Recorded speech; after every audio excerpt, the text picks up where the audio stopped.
Hey folks, it's Zach here with the Gory Hole. Sorry for my extended absence. Ended up picking up an extra job just because girlfriend's in law school. She's not working as much and, just trying to help out as much as I can. So, unfortunately, the podcasting kind of fell by the wayside there. But I think I'm definitely going to keep doing it. I think that I'm going to just maybe limit it to maybe like once every other week or even once a month, just so I am not like rushing to get these episodes out. Because that kind of takes the fun away of watching movies, believe it or not, when you view them more as homework rather than, something you like to do. But gosh, in my over a month absence, I had a birthday, turned 28.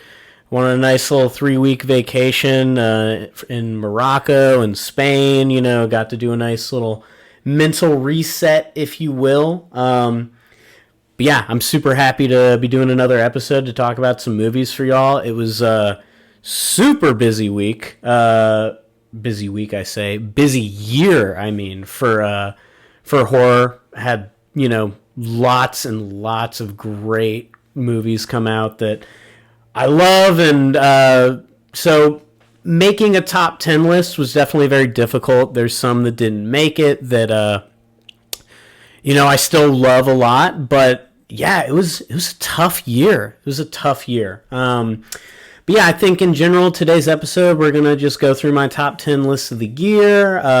I'm going to talk about some of the more disappointing movies, really just one of this year that, I guess now last year, that there will be more coming from that franchise, and I hope that they are significantly better. We're also going to talk about looking forward to 2025, movies that I'm really excited for, shaping up to be another banger year for horror. So, yeah, I think let's just get right into it.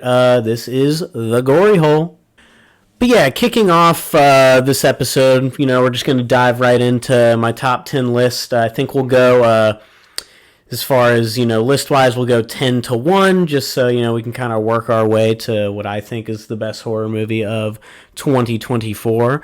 First up, Alien Romulus cracks the top 10 at number 10. I was a really, really big fan of this movie. I'm also kind of in one of the boats that feel like I don't really think there's that many bad Alien movies. I even have a soft spot for AVP Requiem. I just think that movie's dark as absolute fuck, and it's hard to see what's going on.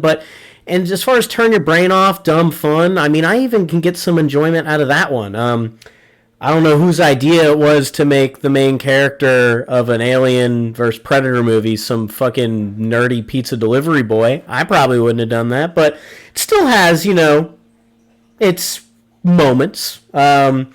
But yeah, Alien Romulus, directed by Fede Alvarez. We all know him from Don't Breathe, the amazing Evil Dead 2013 kind of remake, reboot situation. And I feel like he tackled this movie, and you can tell he set out to make it in the same spirit as Alien and kind of like bridge the gap to Aliens. But, I mean, God, when we talk about just set design, this is a movie made in a way that they don't really do anymore. I mean, I had as much fun watching the behind-the-scenes footage of this as I did the actual movie, watching all the prosthetics that they built, the clip of Fede Alvarez chasing around cast members, with like a remote control, face hugger, and those things looked terrifying. It really helps because there's a lot of moments in this movie where the actors are, conveying, fear very, very well on screen. And I feel like with some of these new age CGI kind of movies, that might be a little bit tougher for an actor just because you have to, there's just a fucking green screen and you just have to be like, all right, this is what's in front of me. But I feel like with how Fede Alvarez made this movie, it may have made their jobs a little bit easier in that department because the fear that they're seeing, I mean, this shit is all actually in front of them. General story beats here. You've got Kaylee Spinney playing Rain. She is on Colony Planet, doing work for Wayland Yutani. She's, just like a minor, and she's been trying to work to pay off a debt and also pay to get herself sent to another planet to where she can, live a better life. When she goes to kind of, check in on her credit status, she is given the terrible news that she now has another 3 years left on her contract just because Wayland Yutani just changed their minds, kind of throwing a wrench into her entire plan. She also has another, a little cyborg brother kind of companion. His name is Andy, played by David Johnson. He is the standout performance of this movie. I know consistently with these alien movies, the cyborg tends to be, one of the better parts. You've got Ian Holm from the first. And then, of course, you've got Michael Fassbender from the Romulus Covenant movies. And it's no different here. David Johnson plays this really kind of friendly, synth role very well, and then there's a turning point about halfway through where he is hacked and his directives are changed, and he then gets the chance to kind of turn on this like very sinister performance, and he nails both of them. I mean, playing a robot, one might not think that's difficult, but I imagine that's very, very difficult, having to figure out how to walk, how to talk, how to make your mannerisms seem more robotic, and this guy just fucking nails it. But anyway, she's got a group of friends who have located a, kind of like a spaceship, space station, what have you, orbiting their planet, and they basically are like, we want to fly to this, to the ship and use it to fly wherever we want to go. Basically, flying the coop, so to speak. She's initially a little adverse to this. She thinks it's very risky, very dangerous, but once she kind of, weighs her options and realizes that I'm probably not going to make it another 3 years, I'll probably die in those mines, she decides to say, fuck it, let's go for it. I guess another key point that the characters kind of hang over her head is that they need Andy to to be able to hack into the ship, so they kind of need her to come, so to speak.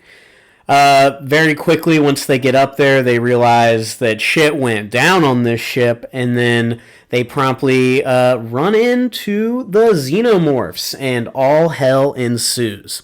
I can definitely see criticisms from people on this movie saying that it was a little fan servicey. There's lines like, at one point Andy says, "Get away from her, you bitch," and it's like, why would he say that? The only reason his character says that is because, Fede Alvarez is essentially talking directly to the audience. He just wants to give people what they want, and I don't mind. I think it's great. But I can definitely see the criticisms where that can get a little cheesy and, potentially unoriginal. There is a absolutely just gross sequence where you get to witness like the birth of a xenomorph, and the birth, it standing up drenched in slime, the double mouth coming out.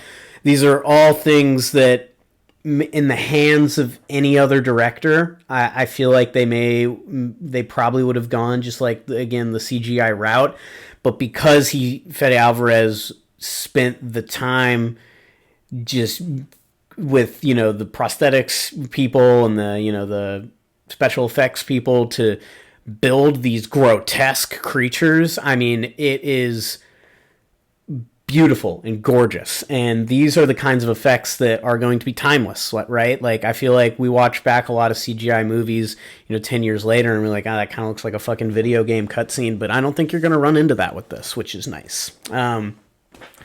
But yeah, I feel like Fede Alvarez also kind of wanted to bridge the gap from, not only Alien to Aliens, it is, revealed, pretty early on after they get onto the space station that the xenomorph that initially made contact with the ship, that eventually got loose and laid all these eggs, it was the xenomorph that got blasted out of the airlock from the first Alien. So, you have your direct link there. And then later on, when we find this weird kind of xenomorph hybrid, we're thrown back into the story beats from Prometheus and Covenant. You get the black goop. You get this alien that is just pure nightmare fuel. He kind of looks like, the engineers from Alien, Covenant, and, Prometheus. But I remember when I first saw that, I was like, holy fuck, how did they do that? And then it turns out it was a real actor that was playing this just like 7'5" creature, which is why it looked so fucking good. But yeah, I mean, you get the, claustrophobic, horror elements from the first Alien. You also get just guns blazing action sequences that if you're more of an Aliens fan, maybe what you were looking for. I feel like this movie was the perfect hybrid. I am personally more of an Alien fan. I like both of the first two movies, a fair amount. But I've always just leaned more into the horror elements. But this movie has something for everyone. And yeah, I'm very excited to kind of see the direction this takes. I hope Fede Alvarez just gets to make more Alien movies, because this is, he made a better Alien movie than the last two that Ridley Scott made. And I actually really like those, but he clearly understands this franchise, so I hope he gets more of them, right? Next up at number 9, we're going to go with Late Night with the Devil. This one came out back in March of 2024, stars David Dastmalchian as charismatic talk show host Jack Delroy. Also get a wonderful possessed, girl performance from Ingrid Torelli. Breakout performance. I hope to see her in a lot more stuff. And then, again, you get another really just kind of campy, fun performance from Ian Bliss as Carmichael Haig, who plays the kind of resident skeptic throughout the movie. I feel like a lot of the audience would identify as him because, as more weird things start to play out in this movie, his character, Carmichael Haig, is the one that's like, you're tricking us, this isn't real, and I feel like we would all be kind of the same in that scenario. General plot for Late Night with the Devil. Jack Delroy hosts a late night talk show host. And he's kind of competing for number one. And, he can't quite crack it. He's always getting, beat in the ratings. And the kind of episode of his show that we see was his last ditch effort to kind of, finally be the number one talk show on the block, right? Movie kind of starts with a little bit of an exposition dump. There's just voiceover of this guy kind of explaining who Jack Delroy is, how he got his talk show. That's probably my least favorite part of the movie, just because, it just seems like they didn't quite know how to work all that info organically into the story. So they're like, fuck it, we're just going to start it with a voiceover of a guy explaining it. But you basically find out that Jack Delroy is a member of, this kind of like culty sounding group that might have, some connections to the Illuminati. They meet between these tall trees in like this California, forest. And you also find out that his wife was diagnosed with cancer and died from it. So he's kind of dealing with that as the story kind of plays out. But essentially, this is kind of like a found footage hybrid film, because you are given this kind of videotape saying this was the episode that aired on October 31st. I forget the year, but sometime in the 70s. And, this is, this is what happened, right? And then, so kind of when they set it up like that, you're like, okay, shit went down on the set, right? obviously, why else would we be watching? So throughout the episode of this kind of like Halloween, production that he's putting out, Jack is bringing on, he brings out, Carmichael Haig, played by Ian Bliss, who's like a magician who, like I said, is playing the resident skeptic. He is out there for, pretty much the whole movie as Jack is bringing out these characters who are claiming that they can, converse with the dead, that they're psychic. And, Carmichael Haig at like every turn is kind of like, showing them up, being like, no, you're tricking us. Until this guy comes out named Christo. And at first it seems like Carmichael Haig has the best of Christo. Christo's trying to, do readings, on the crowd, and you kind of be like, oh, I think your mom's talking to me. She says hi type shit. And then there's a point where Christo has what appears to be this like full-on kind of like brain aneurysm kind of meltdown. And it becomes clear at that moment that there's some sort of entity in the studio that has manipulated him and taken Christo out.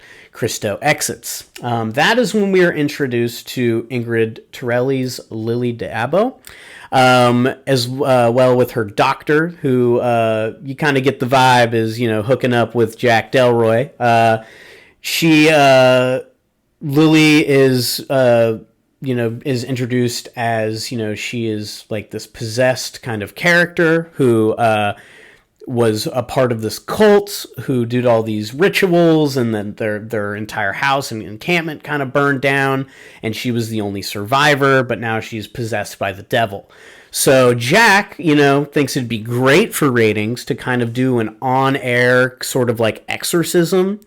And that is when things start to go horribly wrong. At this point, you get, like I said, from Ingrid Torelli, you get some great, dialogue sequences of, her, flipping the switch and turning full on Reagan from The Exorcist mode. And, you also get, some really, really good performance from David Dastmalchian as Jack Delroy throughout.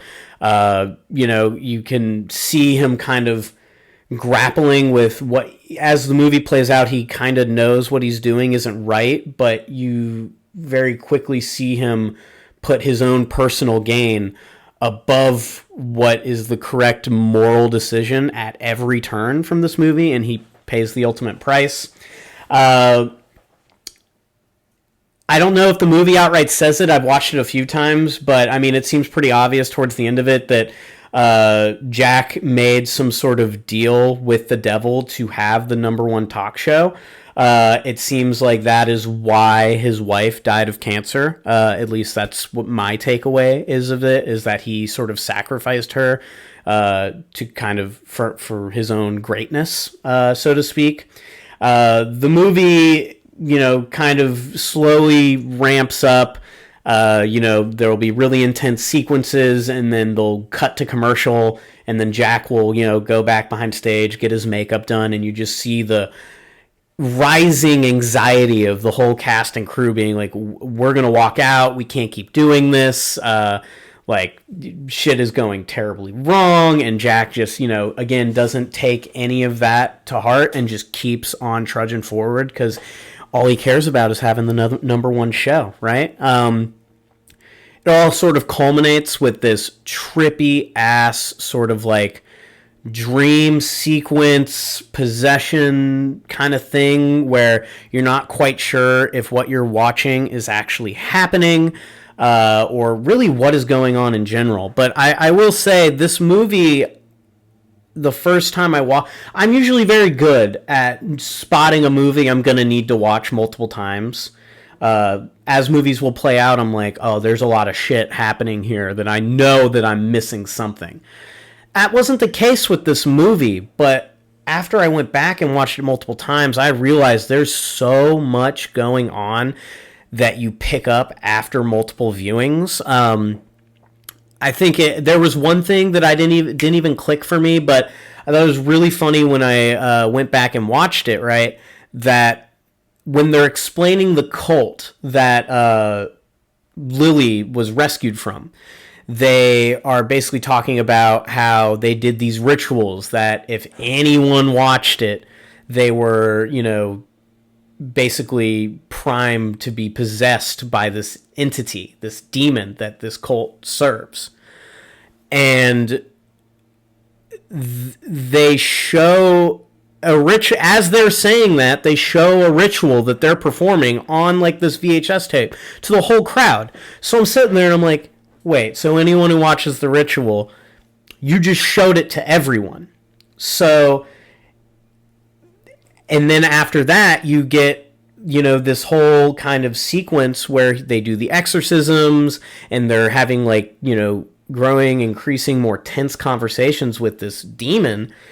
And then you realize they're televising this whole thing. So not only have they shown the ritual to anyone who's decided to tune into Night Owls with Jack Delroy, it's almost as if the devil is using the, the talk show format as a way to blast himself into all these homes across the country, potentially the world. I don't know how far his talk show reached, but I mean, at the very least, the entire country of America is at risk of being possessed by this demon. And I feel like that kind of touches on, that satanic panic craze, of, 20 or, 20 to 40 years ago.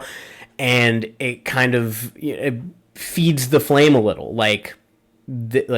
Yeah, you're about to see satanic panic. You all just let me into your homes by watching these unholy rituals. So that is just one of many things that I feel like I picked up on more as I was watching it. It's almost as if you, the viewer, are being possessed as the movie goes on. And I feel like they kind of play it very well.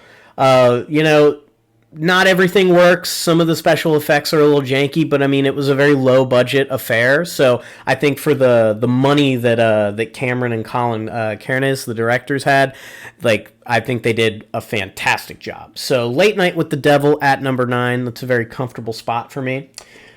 Moving on, next we're going to Longlegs, starring Maika Monroe as Lee Harker, Nicolas Cage as Longlegs, and directed by Osgood Perkins.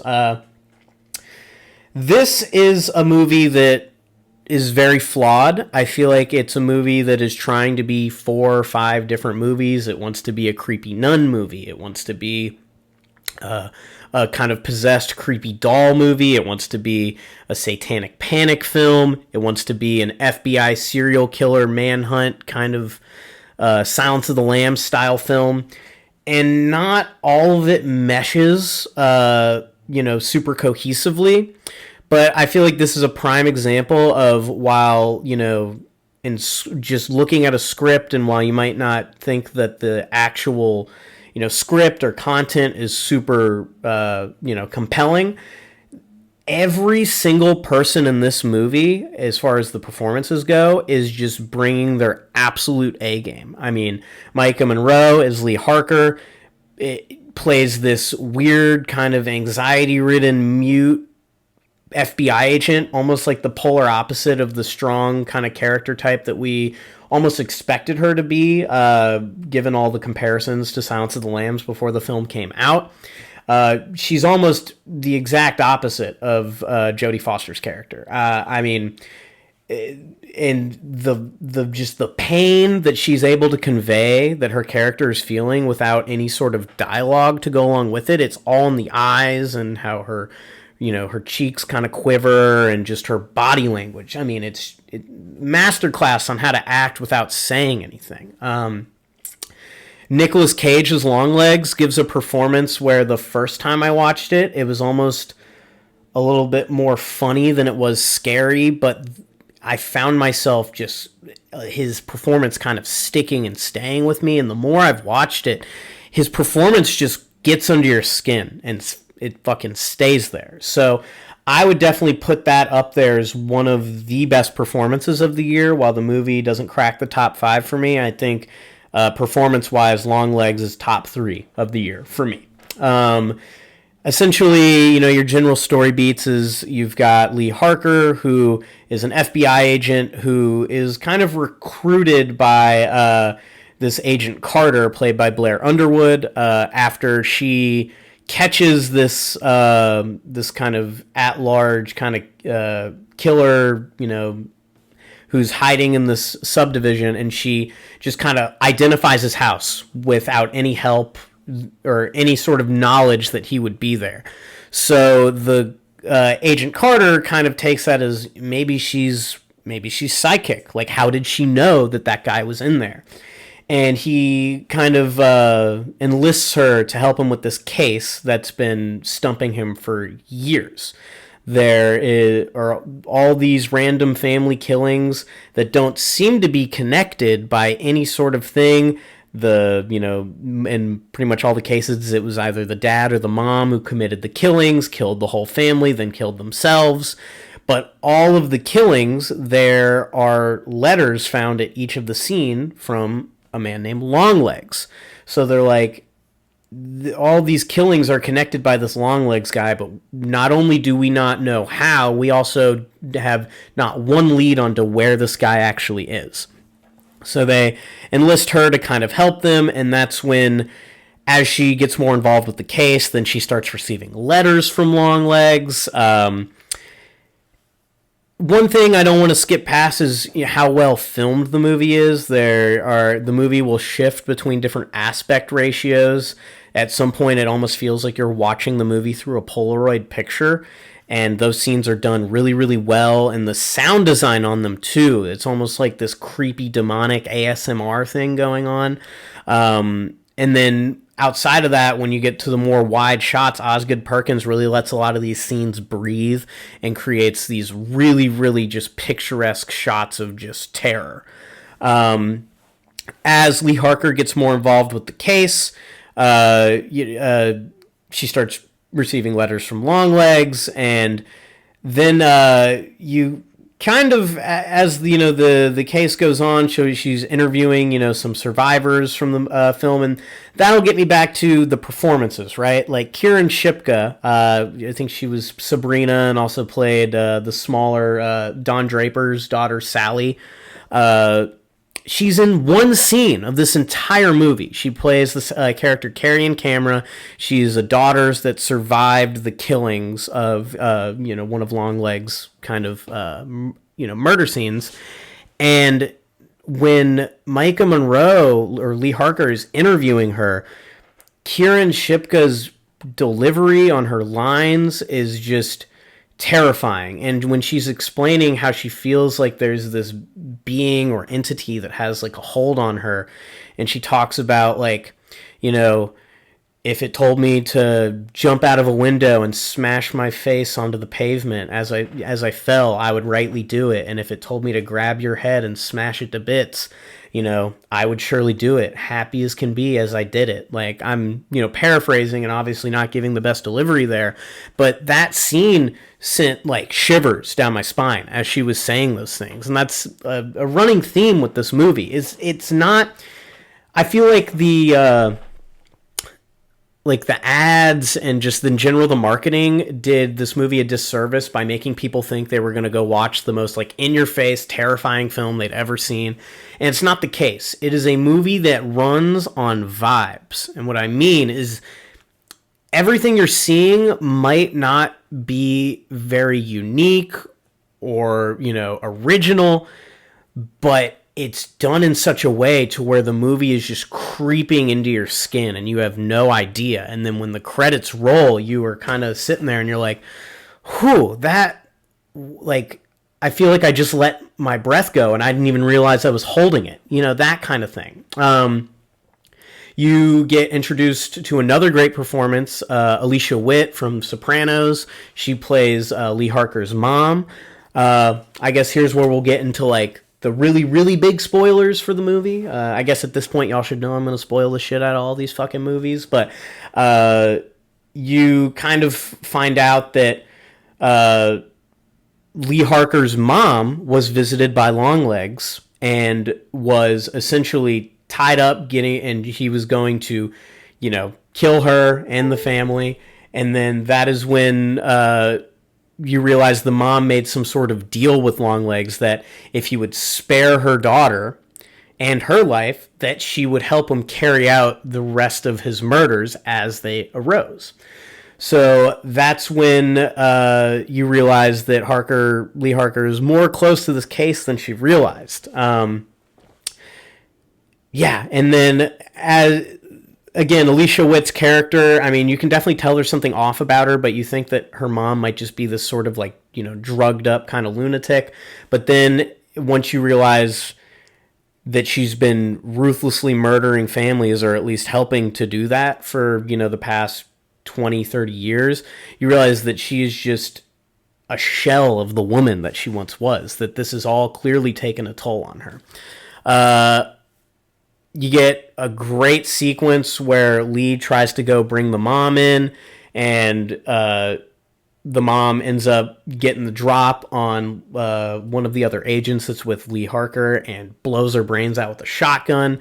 And the way that that scene is framed is you see Lee kind of in the house looking for her, and in the background you see the cop unsuspecting sitting in her car just kind of twiddling her thumbs, and then you just see the mom slowly walking up from behind the car. And then, like, again, the way that things are framed in this movie, there's a lot of shots where your focus is on a character doing something, but then there's a lot of stuff happening in the background, to where this movie definitely benefits from multiple viewings. For instance, the devil is all over this movie. There are sequences that are, more obvious than others, but I think the devil pops up somewhere around 15 times. And like, long goat horns, almost looks like a Krampus kind of character design, but he's just kind of floating around the whole movie. And you might not catch it all the first time, but the second, the third, the fourth time you watch it, you're like, holy shit, he's here the whole time. I also like the how reserved they were with Nicolas Cage's character. You don't really meet him until maybe about the halfway point of the movie, and then even then, you don't get a lot of scenes with him. So the way that he was able to create one of the year's best performances with such little actual screen time to do so, I think is really, really impressive. But it all sort of culminates essentially what, Longlegs is doing, right? How he's getting all these people to kill their families. He's putting this sort of orb into the dolls. Now, is the doll, actually the devil, or is the doll, is that orb going to be like, just a frequency that's driving people insane? Who's to say? But this doll, once it's delivered to these families' houses under the guise of being like a gift from the church, that's where Lee Harker's mom comes in. She's a nun, and she'll bring these dolls to these houses and just be like, it's a gift from the church, and leave it. And then that frequency starts to drive the dad insane until he murders the whole family and then kills himself. So that's again where like the mom kind of plays a murderous nun. Longlegs is using these weird kind of dolls to, get the murders to happen. He's also an agent of Satan. There's all of these things that it feels like the movie wants to go in like almost every direction it possibly can. At times that feels like it can hurt it, but it's in such great hands with Osgood Perkins that I feel like it just barely sticks the landing. It all sort of culminates in the, final scene. As the movie's kind of progressing, you have Blair Underwood talking about, how his daughter has a birthday that's coming up, all this stuff. And then once, towards the end of the movie, Lee realizes that her mom is going to bring a doll to, Agent Carter's house. So she races to kind of get there, but by the time she gets there, they're all sitting down around the couch, and her mom's already there, and the doll's already on the couch, and you can see in Agent Carter's eyes that he's not who he has been the whole movie. Something's already got a hold of him. And this scene is a masterclass in just building tension. I mean, from the second Lee Harker steps in, everything's very quiet and everyone's very uncomfortable, except for the daughter who's kind of just happy that everyone's there for her birthday. But you can see the pain in the parents' eyes because it's almost as if they know what they're about to do, but they have no power in themselves to stop it. And then that is when, there's a point where the mom's like, oh, should we, go into the other room and cut the cake? And then the dad and Agent Carter's like, yeah, honey, let's go cut the cake. I think it's time to do that. And she goes, well, we'll be right back. And he goes, no, honey, you won't be back. You'll be in the kitchen. And they get up and walk off screen. And it's just like that line delivery is fucking chilling because he's going to go in there and stab his wife to death. The movie does a good job of explaining how the dolls and everything works to the point where once she enters this final sequence, you know exactly what's going to happen, and that makes the scene better, which I find interesting. I feel like a lot of times it's that element of surprise that makes, sequences better, but it's the fact that you know exactly how this is going to play out, but you're just like, oh, he's not going to do it, is he? Like, I feel like American movies or just cinema in general, you're always kind of rooting for your main character to prevail in the end, to save the day. And you're like, okay, she's going to save the day, right? Kind of, but not in the sense we would all think. And there is a line from Nicolas Cage in this movie that I feel like encompasses the film perfectly. And it's, he's talking about, after he dies, that, he's not going to be anywhere specific. He'll be a little bit here, a little bit there, a little bit of everywhere. And I feel like he's, talking about the evil that he's brought into this world, that you can take him out, but that's not going to really stop him. The evil that he has set in motion will be a little bit here, it'll be a little bit there, it'll be a little bit of everywhere. And that is what I think is truly scary about that movie. Longlegs, number 8. I think that's a good spot for it. Just above it, we're going to go with Heretic, starring Hugh Grant as Mr. Reed, Sophie Thatcher as Sister Barnes, and Chloe East as Sister Paxton. This was a movie that surprised me. I did not think I was going to like this movie as much as I did. I feel like a lot of religious horror nowadays is very similar. It's all got the same sort of beats. It wants to have some sort of scary nun, and it's all, possession driven. But this is a movie that sets out to more so examine faith in general and why we believe what we believe, and asks the viewers themselves to, ask themselves questions and, challenge their faith. And I feel like I've heard feedback from people who are religious that think the movie is kind of hating on them or more offensive, towards their faith, and that they think the movie was made just by like a staunch atheist. I don't know if Scott Beck and Brian Woods, they were behind the horror film Haunt, the haunted house movie. I don't know their religious affiliation, but I feel like this movie is very ambiguous in the ways you can perceive it. So I don't think it's as cut and dry as this is an atheist shitting on religion. That's not the takeaway I got from the movie. In general, though, the movie follows 2 Mormon missionaries who go to Hugh Grant's house, Mr. Reed's house, to kind of, give them, the gospel, so to speak, on their Mormon church, because he's requested a visit to kind of talk more about it. Once they enter the house, it's very clear that there's something weird going on. The way he talks to them, it's almost like he's studying them. And just like in general, the character back and forth, you can tell that something's not quite right. He only gets them in the house because before they come in, they say, well, a woman has to be present. And he says his wife is in the other room. Is that okay?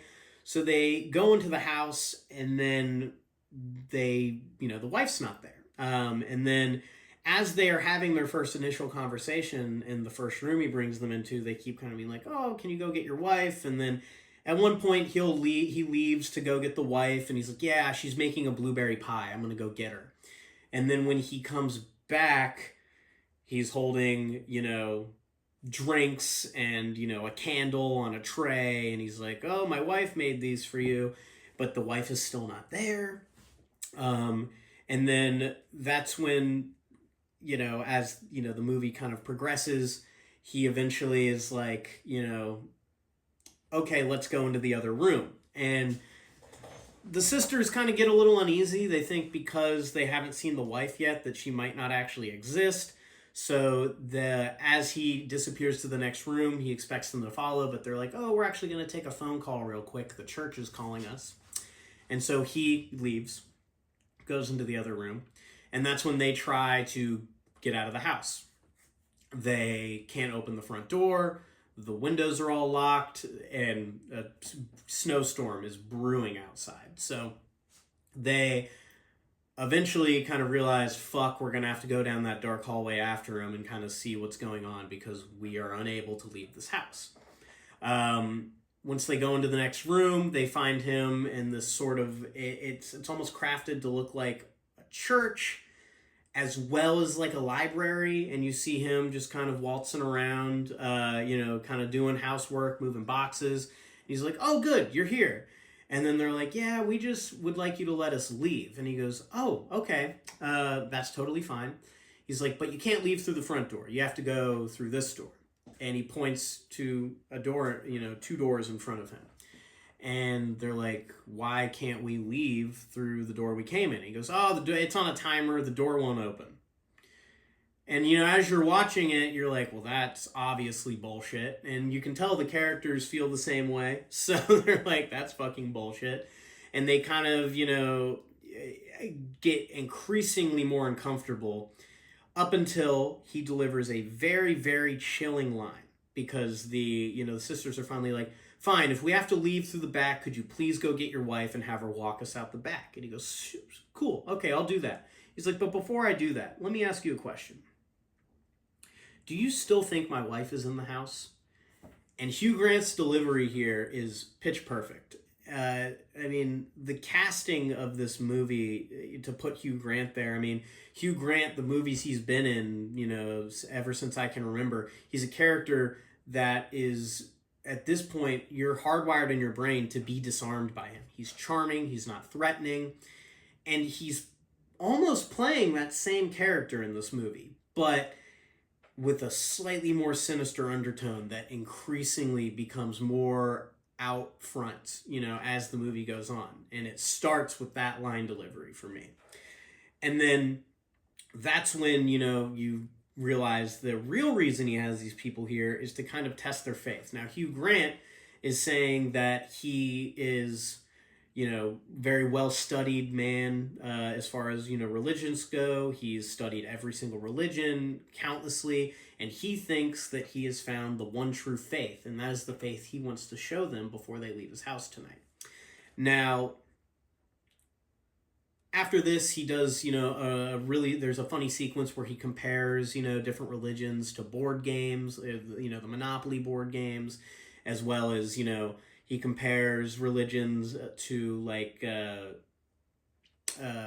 song Creep by Radiohead, who, they were sued, I think, by the Hollies for, stealing a rhythm from their song. Basically, what he's getting at is that all these religions are iterations that are built off previous religions that are consistently diluting the original religion, right?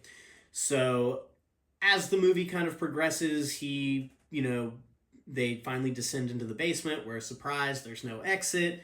And then he says he's going to make them witness a miracle where this character, who appears to them is going to eat a poisoned pie. They're going to die, and then they're going to come back to life, right? This character eats the poison pie, they die, and then, they seemingly come back to life, and then he shoos them away, and then he starts, taking notes from them. He's like, "Okay, so you've just seen what I should, what are your thoughts? What did they say? What do you think, they saw in the afterlife?" And that's when, the sisters are both like, I don't think we saw anything. Like, you tricked us. I can't say how. And then that is when, as, the tensions kind of get heated, one of the sisters, is it, yeah, Sophie? Yeah, so Sister Barnes kind of, they have this plan to attack him and jump him, but before she can, say the code word, he slices her throat. And this is a very effective sequence because when you don't realize, the only reason you realize that her throat has been sliced is her eyes widening and the piercing like score that kind of drives through after he very quickly swipes his hand up. You don't actually see the blood until you get this shot of her looking down POV at her hands, and they're clean for maybe the first 2 seconds, and all of a sudden blood just starts to pour over her hands. And then, R.I.P., she dead, right? And then that's when Sister Paxton, right, she is now next to her dead friend, and Hugh Grant's like, don't worry, I'm going to bring her back to life. I'm going to show you. And then he's like, any moment now, she's going to come back to life. And then eventually he's like, oh, she's not. So I think something's wrong. Something's wrong. And then he cuts her arm open. He's like, oh, I think I found it. And he pulls out her birth control, her IUD, right? And he's like, have you ever heard of simulation theory? And then he starts to talk to the sister about simulation theory and about how the sister wasn't actually real, and that this is a chip that she had in her arm, and this proves it. And then that's when, for the first time, Sister Paxton actually starts to like challenge him, and they start going back and forth, and she's like, I think that's birth control. I think that something happened that you weren't planning on, and now you're winging it. So I don't think any of this is real. And then she's like, I think you switched the bodies when we were busy, when that first person died. And then she, finds a hidden latch in the room, and then ends up going through a tunnel where she finds the original body. So it's revealed that he actually didn't bring anyone back to life. And then she kind of keeps going through his maze of a house until she finds the big reveal, right? She finds all of these like missionaries that have been kidnapped from coming to this guy's door, and they're all kind of locked up in these like cribs, and it's, very cold in the room, and he has this mist that's spraying down on them, and, all this stuff. And then, Hugh Grant's character appears, and then that's when the big reveal happens of, because like, the biggest issue I had with this movie is when I first saw it, and he says, I found the true religion, and I'm going to reveal it to you tonight. I mean, you kind of put yourself in a corner, because it's like, how are they adequately going to answer that question in film format? Like, what is the true religion? And his answer for true religion is control. That all of these people are here because he let them do these things to them. They had too much faith. They believed him every step of the way, all up until he closed the lock on that crib and they were trapped. So he basically is like, he thinks the one true religion is control. And then Hugh Grant and Sister Paxton kind of have a little fight. She stabs him in the neck, and then, she runs back to, one of the rooms she was already in. And then that's when Hugh Grant's character, kind of finds her there and stabs her in the stomach, and then they're both laying on the floor bleeding together. And then, he says, as they're bleeding out, he goes, pray for me, pray for us.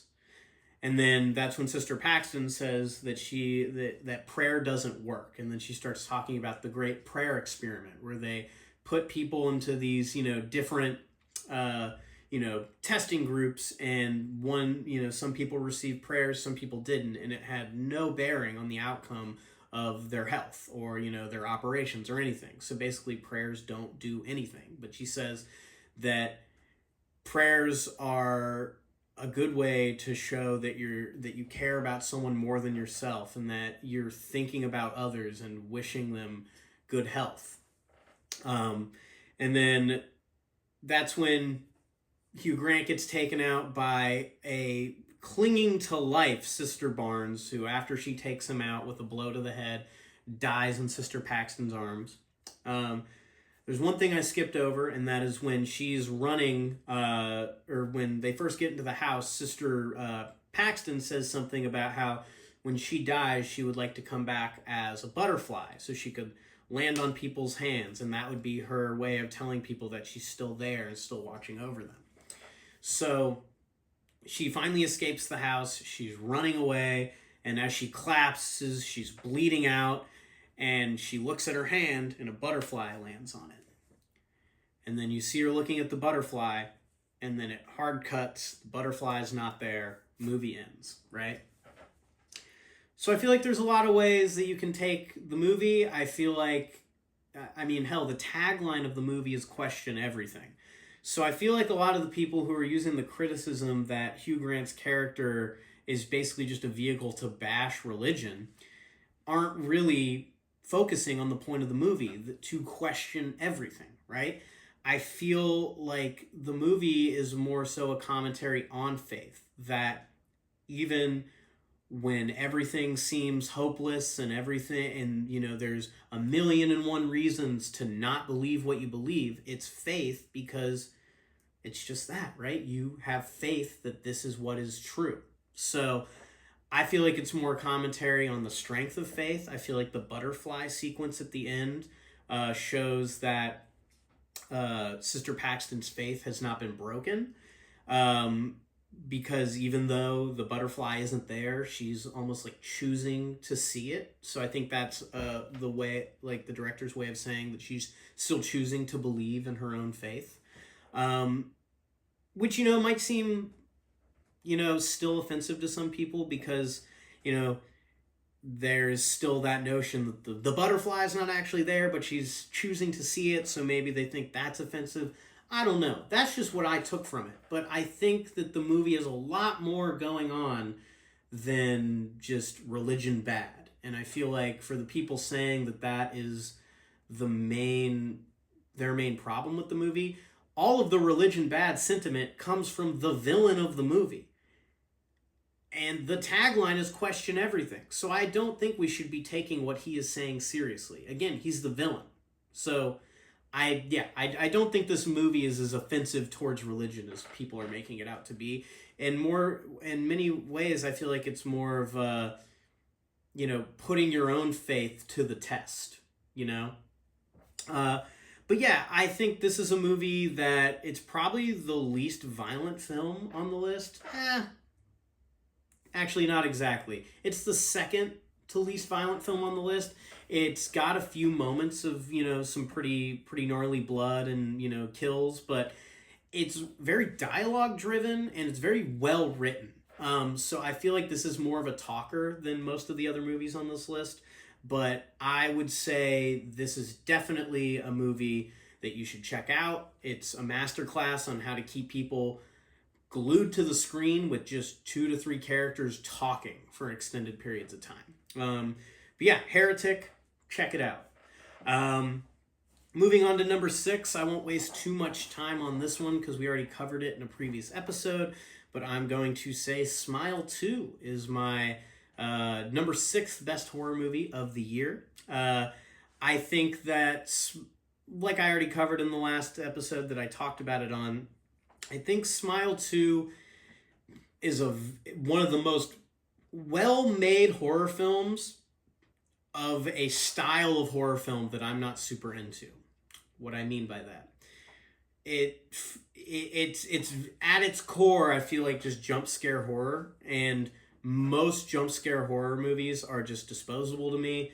I mean, past the first Conjuring, I feel like that whole Conjuring verse, at least for me, the scares are very surface level. You jump when the loud music clicks, like Insidious and whatnot, but then after, there's nothing that really sticks with you, and I feel like these movies are more so just trying to make you jump than give you real creative scares that are going to stick with you after the credits roll. Smile 2 takes that jump scare kind of formula, but attaches it to really, really complex issues with trauma and PTSD in really effective ways, to where it's a jump scare movie that genuinely stuck with me. And it's one of the first times that I can remember that happening. I would say the only other movie that I can think of is the original Smile, but I think Smile 2 is the ideal sequel. It's just improved on every level from the original. I mean, from the intense opening sequence that's all one shot with Kyle Gallner. I mean, Naomi Scott, as Sky Riley, I think that might be the best horror performance all year. I think that if it's not number one, it's either 2 or 3. Like the way that she just increasingly becomes more unhinged and frantic and scared as that movie plays out. I mean, she fucking nails it. We've already gone through the plot of Smile 2, so, if you want to see my takes on that in, bigger depth, go back a few episodes and y'all can check that out. But, Smile 2 at number 6. Afterwards, let's get to number 5, Nosferatu. Robert Eggers really decided to drop a top 5 horror film of 2024 with days left on the year, and I gotta fucking respect that. This is a movie that's certainly not for everyone. In many ways, it feels like you're watching Shakespeare. It's very overacted and dramatic, and the dialogue is very Elizabethan in its delivery and style. But I loved every second of it. Robert Eggers is a master at crafting scenes. I mean, I could just randomly hit the pause button as I'm watching this movie, and whatever I pause it on is going to be a gorgeously framed shot that could be a fucking painting. When Nicholas Holt's character, Thomas, is making his way to the castle, that dream-like sequence of him gliding in between the trees on that dark road lit up by only moonlight as the Count's carriage kind of pulls up and he's just kind of gravitating towards it was beautiful. I mean, as I was watching it, there's not a lot of there are some movies that as I'm watching, like Nosferatu, I can tell while I'm watching it, I'm like, oh my God, this is amazing. Some movies take a while to grow on me. While this is definitely a movie I'm going to have to watch multiple times so I can, catch everything. He plays a lot with shadows, as he should, kind of a good nod to the original. But, it's just so well filmed. It's very well acted. You've probably seen Lily Rose Depp, incredibly memed performance at this point. There's that scene where she is just kind of writhing and out of context, it's kind of hilarious. But, in context of the film, her mental descent throughout is just, it's beautiful. It's very well done. Count Orlok, Bill Skarsgård, fucking knocks it out of the park. He's unrecognizable. I feel like, I went in knowing it was him, and I knew they were going to cover it up well. But I just kept waiting for the moment I'd be like, oh yeah, that's him. I can see it. If I didn't know that was Bill Skarsgård and I had 5 guesses to guess who played that, I don't think I would have guessed. He transforms himself. He was in an interview saying that he's never been so happy to be done with a character than he was playing Count Orlok because of who he had to become to play him. And I totally see that now. You also get, when has Willem Dafoe not ever locked the fuck in and given us one of the best performances you've seen all year? He is electric in this. His character's name is Albin Ebergart, and he plays this almost like a take on like a Van Helsing, character, and you don't know if he's actually smart and everyone else is just too baffled by the fantastical things that he's saying to take him for his word, or if he's actually batshit insane. By the end of the movie, you can't really tell. He's against the vampire, but you can't really tell if he even cares about the characters that he's spent the whole movie with, or if he's just so hell-bent on destroying the vampire that he doesn't even care about the well-being of these people. I mean, some of the lines he says. I mean, at one point he's screaming at someone and he said, "I've seen things that would make Sir Isaac Newton crawl back in his wretched mother's womb." And I'm just like, God damn, Willem Dafoe. Perfect delivery. So yeah, across the board, great performances. Aaron Taylor Johnson's character Frederick, I feel like he is us, the viewer, because he, until the bitter end, is not on board with everything that's happening. I feel like as things become, more obvious that it's a evil vampire, he still will not submit to that. Even after everyone is screaming at him, telling him that his family is in danger. This makes no sense. This is outrageous. He just does not buy it. And it comes at the price of his family. I guess trigger warning, the kids get murked in this. Count Orlok be drinking them like fucking Capri Suns, and he ain't respecting the pouch, if you get my drift. So, yeah, Nosferatu, it's a story we're all very familiar with, but this is one that adds so much to the mythology. It expands on a lot of the character types that we're already familiar with, and like I said before, it's just fucking gorgeous to look at. So, Nosferatu comes in at number 5. Robert Eggers is one of the best directors working right now, and he's just kind of solidified that with this movie. Number 4, The Substance. This is probably the one that surprised me the most out of any film this year, because I feel like this movie almost came out of nowhere. I feel like I heard about it 2 weeks before it was set to come out. I watched the trailer and was like, oh yeah, that looks good. And then I never would have thought I would walk out seeing not only one of the best horror films of 2024. I mean, if I had to make a list of 100 horror films, that movie's on there and it's breaking the top 50. I mean, this is a fucking fantastic movie. Essentially follows Demi Moore's character, Elizabeth Sparkle, who's like an aging kind of, what do they call it? Like a Richard Simmons type, like an exercise kind of dancer, right? And she gets the word from her terrible, terrible boss, Dennis Quaid, plays the character of Harvey, that she's just too old and that they're going to have to look for new talent.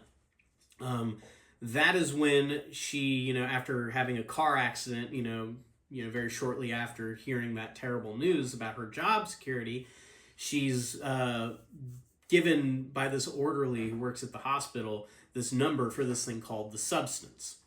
And basically, she's looking at the card and it's like, have you ever dreamed of, the perfect version of yourself, better, younger, all this stuff. And I mean, who hasn't, right? And so she calls the number and the guy kind of explains the rules to her, that she'll go through these like injection periods, and that as, she'll essentially have to cycle on and off. So she'll have 1 week in her old body, 1 week in her new body, but she has to remember that they are both one and that she can't break these rules, otherwise terrible, terrible things will happen.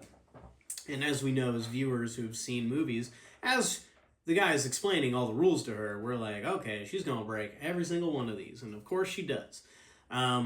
She goes through the first injection, and that's when we're treated to some glorious body horror. That's why this movie ranks so high on this list, because as I've said before, body horror is my favorite subgenre of horror, and this is a fucking deliciously gross fucking movie.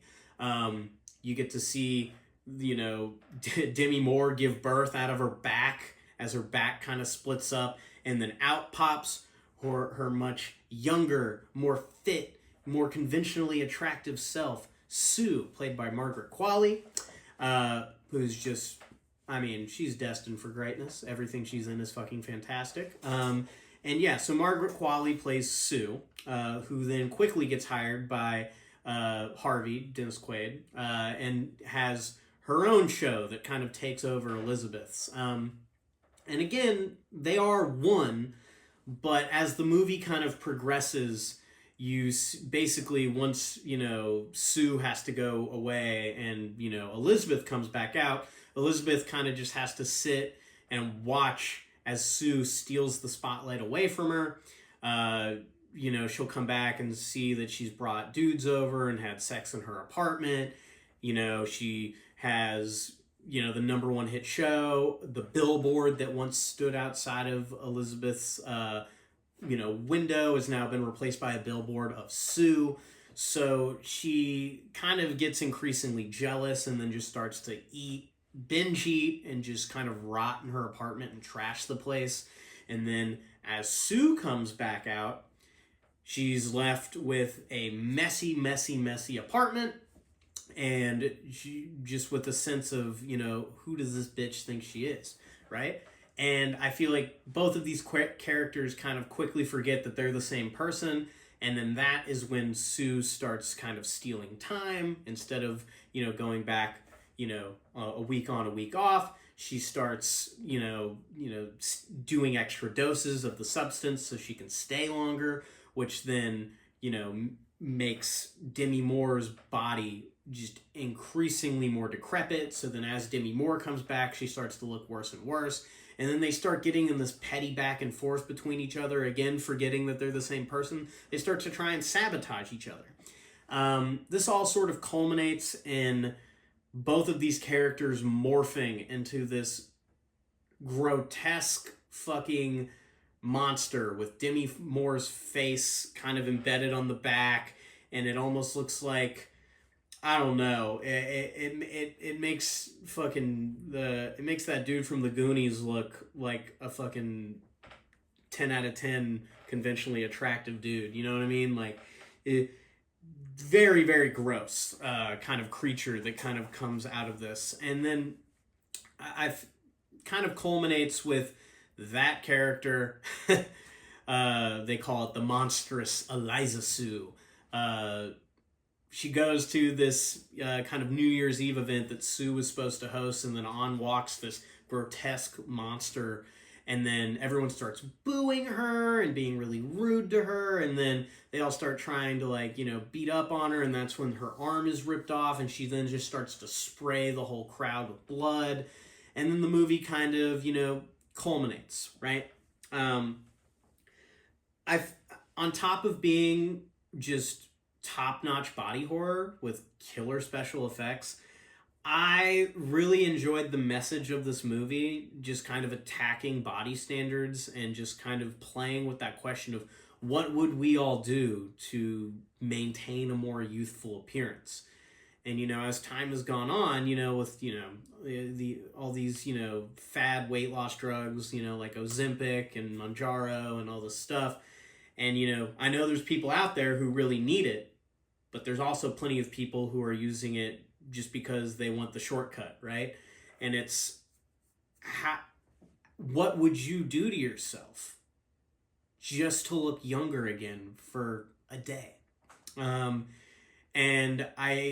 it's kind of sad because I have a lot of, older women in my life, some that kind of are struggling with, aging gracefully, as they say. And, me being a young guy, there's not really anything I can say on that department, because the body standards that women are held to is like nothing that I'm ever going to experience. But I feel like this is a very important film made by someone who's trying to plead with with her fellow women that you don't have to be what they say you have to be. You can look however you want, and you can age gracefully, and you are more than your sex appeal, right? I also think that it's very impressive that this movie has tons of gross, grotesque body horror sequences. And the grossest thing about this whole movie, if you've seen it, you already probably know what I'm going to say. Dennis Quaid eating shrimp is one of the grossest things I've ever seen. And it's obviously filmed that way to, I mean, he's licking his lips, he's clearing the shells, he's, wiping all over his clothes. That sequence of him eating shrimp, and it's, juxtaposed with him telling Elizabeth Sparkle that she isn't hot enough, or she's not young enough, and people aren't going to be attracted to that. And as he's telling her that, he's doing the most unattractive thing in the whole movie. And I feel like, God, that was just a brilliant scene. So, The Substance easily cracks the top 5. Moving on to number 3, it's Terrifier 3. Now, this place is called the Gory Hole. How could Terrifier 3 not be in the top 5? Terrifier 3, I mean, we've already talked about it in a previous episode, so again, I'm not going to spend too much time on it. But this was it felt like a movie where Damien Leone was trying to, at every turn, one-up not only himself from previous entries, but one-up any other horror movie. For instance, the sequence that I think it's now been dubbed the Glasturbation sequence, where, that character is, stabbing their vagina with glass, right? As Art is doing some crazy shit. I know, great fun for the whole family. That felt like Damien Leone pondering the crucifix scene from The Exorcist and being like, how do I one-up that? How do I make that grosser? And that is a theme that runs throughout the whole movie. How do I make this grosser? How do I outdo myself? How do I make this the most offensive piece of slasher trash you've ever seen? And he succeeds in that tenfold. We're going to be talking about that shower scene for years. I think as long as that is available to watch, people are going to be talking about it. So Terrifier 3 set out to just make the most gonzo fucking splatter, gross slasher movie you've ever seen, and I think it succeeds in that. And it's probably the movie that succeeds the most in its overall goal on this whole list. So Terrifier 3 at number 3. David Howard Thornton is a national treasure. And again, I'm going to say it again. I said it in the episode where I talked about Terrifier 3. Damien Leone, please. I know you're making Terrifier 4. I've heard rumblings that there won't be a Terrifier 5. So my time is limited here. Please kill me on Terrifier 3. In Terrifier 4. I'm sure you can find, some way for Art to fuck me up. And I would just really appreciate it. So, and look, he's right behind me. Isn't that a great painting? Why? And I got him on my arm. Why wouldn't you? So Damien Leone, please kill me in Terrifier 4.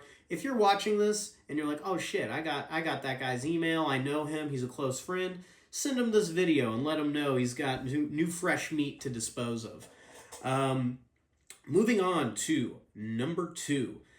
The number 1 and number 2 on this list was very difficult for me because in many ways they're neck and neck. I had to finally just say what movie scared me the most, and that was the movie that took number 1.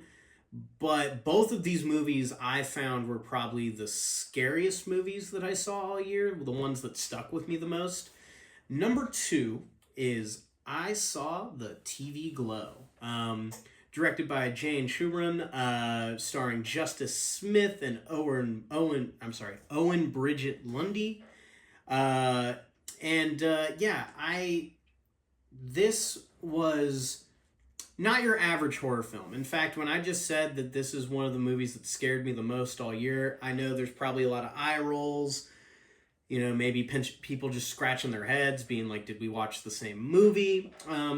Not everything that scares me is going to scare you and vice versa. I just feel like a lot of the themes that are dealt with in this movie are, maybe it's because of the time of, the point in my life that I'm at, being 28, kind of in that transitionary period to becoming a little bit older and, getting further away from that youthful person I once was.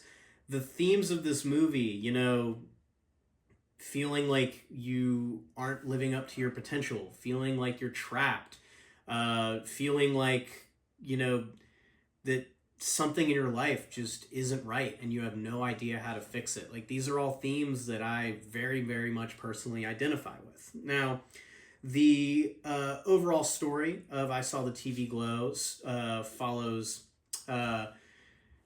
Justice Smith, Owen, and that's now I'm realizing I merged. So it wasn't Bridget Lundy Payne plays Maddie. I got her name wrong, and she's great in this movie. So she's earned me correcting that. But Justice Smith is Owen. He plays, we meet him as a middle schooler in 7th grade, and he one night at this kind of like PTA sort of meeting where all the parents and the teachers are at the school, kind of sneaks away, and he meets Maddie, who is reading a book on this show called The Pink Opaque. Now, Owen and Maddie start talking, and then Maddie starts explaining the show to him, and she's like, oh, you should totally watch it. It's, you got this deep lore. It's so well made. And he's like, oh, well, it's past my bedtime. Like, I'll never be able to watch it. And she's like, oh, that's a bummer. And then that's when the two sort of devise a plan. She says that, that he should tell his parents he's going to a sleepover at his friend's house and then actually go to her house so they can watch it, which he does. And I guess the general plot of Pink Opaque is it, follows these two characters, Isabel and Tara, who meet at a summer camp, and that, they find that they have these special powers that, kind of they can connect on the psychic plane and communicate telepathically to each other. And then each week on the show, there's a new monster that is sent to their town that they have to fight together. And the show is very cheesy. Like this isn't anything that's going to really like scare you in the film. But the villain, his name's Mr. Melancholy, and he's the moon, and he's and almost I forget the name of the movie, but it was from the fucking 1920s. What was it called? Uchien de Alu. I don't know, but the moon really looks like this old silent film that I had to watch for film school one year. But so as he kind of watches the show with Maddie over the course of the movie, you kind of realize that the show is so much more than a show to Maddie. That it's almost as if Owen just kind of wants to connect with someone. Not that he doesn't enjoy the show, because he does, but it's almost like he's using the show as a means of connecting with Maddie, whereas Maddie is very enthralled in the show. And, at one point, Maddie kind of had it with their town, and she, wants to run away, and she invites Owen with her, and then, Owen can't bring himself to do it, so he bails, and then finds out that Maddie disappeared from her house, and all they found was her TV burning in the backyard. So no Maddie. And then there's a bit of a time jump, and then Owen is working at this kind of like movie theater / fun zone, kind of imagine like a Chuck E. Cheese that also has a movie theater. Kind of stocking balls in the ball pit. Not very exciting stuff. But that's when Maddie reappears to him while he's in the grocery store one night, and they go to a bar, and Maddie kind of explains that, she asks, like, when you think back on the Pink Opaque and watching it with me, do you just remember a show, or do you remember more than that? And he doesn't quite understand what she means, and then as Maddie continues to kind of, delve deeper and explain this to him throughout the rest of the movie, she tells him that show is real, and that they are the characters in the show, and that Mr. Melancholy has trapped them. He's cut their hearts out, put them in a freezer, and they're buried alive underground right now. And that she, when she disappeared, from, dealing with all these, instincts in her body, buried herself alive. And that when she thought she would be dead, she finally woke up as Tara, meaning that Owen is Isabel, right? And so she decided to come back to try and get him to go into the grave with her so they could wake back up as Isabel and Tara and defeat Mr. Melancholy, right? Naturally, Owen thinks that she's fucking crazy. And again, he just can't work up the spirit to do it. He can't go back in the grave with her. And that time when he runs out on her, it's the last time he ever sees her. you get another kind of time jump. Now, Owen's mom has been dead. Now his dad is dead, and he's got the family house all to himself. And he, at one point, he's been watching all of the Pink Opaque on VHS tapes that Maddie has been making him throughout the movie. But now, as the movie goes on, he finds that the show is streaming, and then when he starts to stream it, you watch a different show than has been shown to you, the viewer, throughout the whole movie. And it looks like a show that you would find on like kids PBS type shit. Like, it's not nearly as dark and brooding as he remembers it and all this stuff, which, I'm sure has happened to a lot of us, right? You go back and watch a movie that you remember scaring the shit out of you or being super badass. I remember going back and watching Power Rangers and being like, man, I used to think this was the coolest shit and this is so fucking goofy. It's kind of like that. And that's when you get to the final sequence of the movie is him kind of...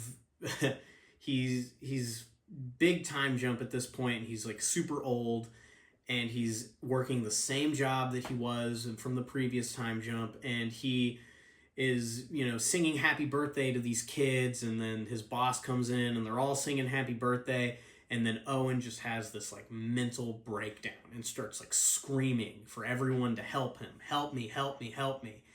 And everyone's just looking at their feet, ignoring him. They're almost like frozen still, like from Professor X from the X-Men when he does that telepathic thing to make everyone stand still. It's almost like he's doing that, right? And he's just screaming like, somebody help me. And then he starts crying for his mother and all this stuff, and has this really emotional breakdown. And then he leaves the room, and then he goes into the bathroom. And then that's when he undoes his shirt and he takes a box cutter, cuts down his chest, and he opens himself up, and it's almost like the static and all this stuff from the TV are like coming out of his body, right? And then that's when you as the viewer are like, oh, maybe Maddie was telling the truth. And at this point, you're like, maybe he's realizing Maddie was telling the truth. Maybe he's going to go try and find that grave and get in it, and then maybe we'll have some sort of happy ending here. But then he closes himself up, he buttons his shirt back up, and he goes back out to his job, and then he just starts apologizing. He's like, sorry for that outbreak, won't happen again. Sorry, I'm sick, so it never happened. He starts apologizing to everyone, and the movie just ends with him apologizing to everyone. And so I'll talk a little bit about the deeper meaning of this movie. It is made by a trans director. And the movie is, after you kind of peel back all the metaphors and everything, it is about, from my perspective, you have two trans characters in this movie. You have Maddie and you have Owen, who both feel trapped. They both feel like they're in bodies that aren't really theirs, and, something just feels not quite right. Maddie is the person who figures out a way to deal with that and, figures out that they are trans and they are able to transition.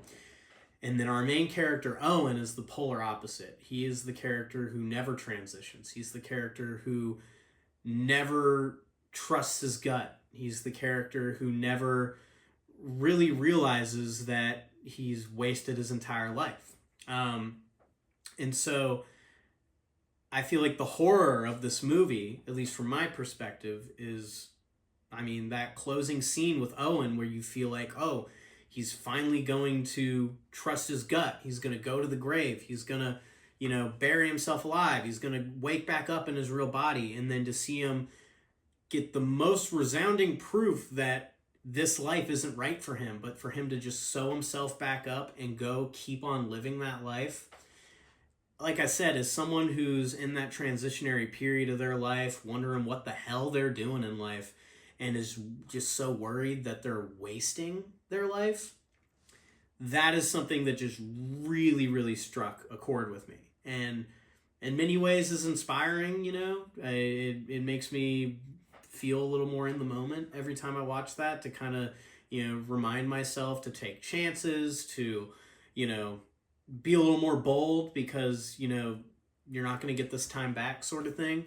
But this is very much a horror film about a trans person who never transitions and the toll that it takes on them throughout that whole movie, because they can never admit to themselves that that is who they are. Now, I'm sure the second I said trans, I may have lost some people. Fuck off. I don't know. Like, trans people exist, and this is a movie directed by someone who is trans. So, I mean, they're just speaking their truth, people. You know, I didn't make the movie, but it definitely resonated with me, and I think it is the second best horror film of the year. That will move us to my number one. This is a movie called Oddity, directed by Damian McCarthy. Stars Carolyn Bracken as Danny, Gwilliam Lee as Ted Timmis, Steve Wall as Ivan, and then yeah. So I really, really liked this movie. Earlier when I was talking about Longlegs and was just discussing that I feel like it had a lot of elements that it was trying to roll all into one, and it might not have stuck the landing. We mentioned that there is kind of a creepy doll aspect to that movie. Oddity has a creepy doll in their movie, and it is probably the creepiest doll that I've seen on screen. It's not even really a doll. It almost looks like, oh God, what are those big ass fucking MMA? I think they're called bobs. They don't have arms. They're just like fucking tan fucking jack dudes with no arms and a head that you beat the shit out of. This thing almost looks like a bob that has been carved from wood that has these very sinister eyes. But in general, the movie follows our main character, Danny. Follows our main character, Danny. She is a blind medium, and her sister has been killed in a house that her sister shared with her husband, played by Gwilliam Lee. And she kind of sets out to try and solve the murder by utilizing these kind of artifacts, if you will. She brings to the house, she touches them, has visions, and she tries to basically solve the murder by staying in the house with all of these like haunted artifacts, right? There's so much to love about this movie, but when I tell you it's the scariest movie of the year, again, what's scary to me might not be scary to you and vice versa, but there are just sequences of this movie that I can't fathom not being terrifying to someone. The opening scene, because it opens with the murder scene of her sister. You don't see the murder, but you see what leads up to it. Sister is kind of walking around the house. You kind of get the scene that's similar to The Conjuring, where the family's walking around and the camera's kind of panning, and you're like, oh, okay, we're getting to know the layout of the house. And then she walks out of her front door, goes to her car to get something, leaves the door open, and then comes back. Camera follows her. When she comes back, though, she closes the door, and then maybe about a minute later, someone's knocking on it, right? She opens up the little, like, you know, it's got this little, like, window, maybe, like, yay big on the door. She opens it up, and it's this... If you were to look at a lineup of 5 people and someone was like, tell me who the fucking murderer is, you would point at that guy. He has, like, a fake eye, almost like that comedic relief character from Pirates of the Caribbean. He's got long, stringy, greasy hair, and he looks like he's positively insane. Tells her, he goes, you need to get out of that house right now. She's like, what are you talking about? He's like, when you went to your car just now, I was watching and someone went into your house. There's someone in there with you right now. And then just that simple line of dialogue creates this burning ball of tension and fear within me when I watched it for the first time. Because then it's like, what would you do in that situation? Would you just shut the door, be like, fuck off, like, you're lying to me? But then you're going to think, oh, fuck, is there someone actually in here? Was he telling the truth? And then they kind of have this, like, stare down, and then the movie cuts, Oddity title sequence, and then, you know, you just get the time jump with the sister working in her, you know, her little studio, and then you find out her sister was murdered that night, and then you're like, was it that guy? Was there actually someone in the house? we'll go into some spoilers here. It was not the guy in the door, people. He was trying. He was trying to help. Okay. Now his problem was he was set up for failure. Their house was down the street from a mental institution that her husband worked at. So that's kind of why they lived so close. So he didn't have a long commute. He had escaped and was basically going to their. I don't know why he went to that house exactly, and maybe the movie said, and I'm just not remembering. But he was out there patrolling the house and just happened to see someone go in the house. Now, here's the thing. This movie has a lot of really scary sequences. It also writes characters in a way to where it makes characters that you love to hate. I think to I forget her name, but the religious character from the ultra religious woman from Midnight Mass. If you've seen that from Mike Flanagan, like she plays a character you love to hate, you despise her, but it's that performance is so good that it truly is something to write home about. Now, our main character Danny is dealing with her dead sister's husband, I guess her ex-brother-in-law at that point, and he already has someone that he hasn't remarried, but they're in a relationship and she's living at the house. And he, spoiler, is the one who set in motion everything that got his sister, or his wife, her sister, killed. He had an orderly that was working at the insane asylum with him that had kind of like a sketchy past, and he kind of used that as kind of like blackmail over him. Like, I can get you fired, or you can sneak into my house while I'm away at work one night and murder my wife. And the sequence when you finally get to see how the wife died is terrifying. Because you get a really creepy mask that the guy Ivan, who breaks into the house, you get to see the mask that he wears, which is just absolutely terrifying. And then you get to see this sequence, right? The woman, she runs back into this tent that she's kind of set up right outside the front door because she wanted to like camp in the house, trying to do some cutesy thing. And she's got this camera that she'd had set up that was taking shots like every 2 minutes, right? And so she's locked in the tent and she's scrolling through the pictures trying to see if there's anyone in the house that the camera picked up. And when she gets to the shot, right? She gets to the shot of the character who was sneaking to the house, and she drops the camera and just holds her face. And she's like, fuck, there's someone in here with me. And then, she's kind of, you see her doing the math. She's looking over. She's like, all right, the door's right there. I just have to get out of this tent and I have to run. I have to get out of this tent. I have to run. And she's kind of like building herself up. She unzips the tent and bam, the dude is standing right there. And he's staring at her. She crawls back into the tent, and there's this wide shot of him staring into the tent, and you see her shadow backed away in the tent, right? And then it hard cuts. You don't actually see the murder. It hard cuts to that guy now sitting crisscross applesauce in front of the tent, holding a bloody weapon, and there's just blood splatter all over the fucking tent. And I don't know, that just seems like a sequence to me that,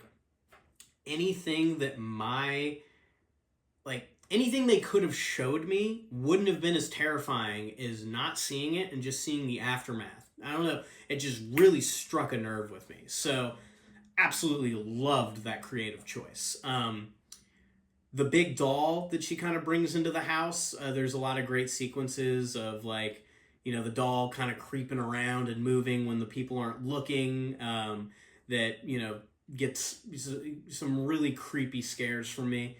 But all in all, I just thought this was a movie that not only was it just fucking scary, which there's not a lot of movies that genuinely scare me anymore. It's very well filmed. It's very well written. The whole, trying to solve my sister's murder with haunted artifacts while I stay in the house. I feel like that kind of format was really, really nice. and it was almost in a way to where it was a ghost story, but the ghosts were not the villains, which I thought, it's not like that's not been done before, but it was like a refreshing take on like the ghost, the possession haunted house genre, because I feel like as of late, haunted house movies, the demon gets exorcised, good prevails. But in this movie, the most evil beings in this movie are not the ones from beyond, those entities, those ghosts, those spirits. It's not them. It's the people who are living and breathing right in front of you. Those are the real villains in this movie, and I thought that was a nice kind of twist, because it's not what I was expecting when I went in. I was expecting something a little more demonic, and then I got a pretty nice, refreshing horror film that I just absolutely loved. That gives us to number one, Oddity. I would love to hear what your top 10s are. I feel like some honorable mentions for me. I'll start with one, In a Violent Nature. This was a movie that has grown on me more than I thought. I'll be honest, the first time I saw it, I was like, it had some good kills, but the whole gimmick of walking with the character, the whole movie got really old really fast the first time I saw it. But the more I've watched it, it really does feel like a great kind of flipping of the script of your classic Friday the 13th movie. And the walking sequences with, him just covered in brain matter and blood spatter, set to just like really gorgeous landscapes. It kind of reminded me of Just Before Dawn in a way. But In a Violent Nature is one that has grown on me. I will say it is a movie that kind of feels like there are required viewings before you go into it. For instance, if you go into In a Violent Nature and you watch it just at face value and you don't really have any knowledge of like the slasher genre, it's probably just going to be really fucking boring and infuriating. Even if you do have knowledge of the slasher genre, it still might end up that way, but I feel like for people who know and love and are very well versed in the slasher genre, In a Violent Nature feels like a love letter to those people and gives them a different perspective from a movie we've all seen before. Wasn't good enough to crack my top 10, but it does have one of the best kills all year, the yoga kill. That's all I'm going to say. The yoga kill. Go watch it. It was very good. Also, Civil War was a movie that I thoroughly enjoyed. I just didn't think it quite fit the bill for horror movie top 10 of the year. Maybe if I was making just the generic top 10 films of the year, Civil War might end up on there. But in today's political climate, that movie could definitely come across as a horror film, and there's parts of it that do for me. So I would say In a Violent Nature and Civil War, both just extremely well-made films that I definitely think everyone should check out, but not quite good enough to crack the top 10. Next up, we're going to talk about the most disappointing horror film of the year. All right, and here we are with the most disappointing horror movie of the year. I guess I'll first address the elephant in the room. You may have noticed in that first clip that halfway through, this fucking mic goes out. That's super fun. I didn't really want to re-record it because you can still kind of hear me. But I did take like a week just to order a new camera and a new, mic plug. I've been using my phone and the charge port went out, and which caused the mic to go out. It was like a whole domino effect thing. Yada, yada, yada, yada, yada. Let's talk horror movies, though. So, my least favorite movie of this year was one that I was actually kind of excited for. I thought the trailer was actually pretty good.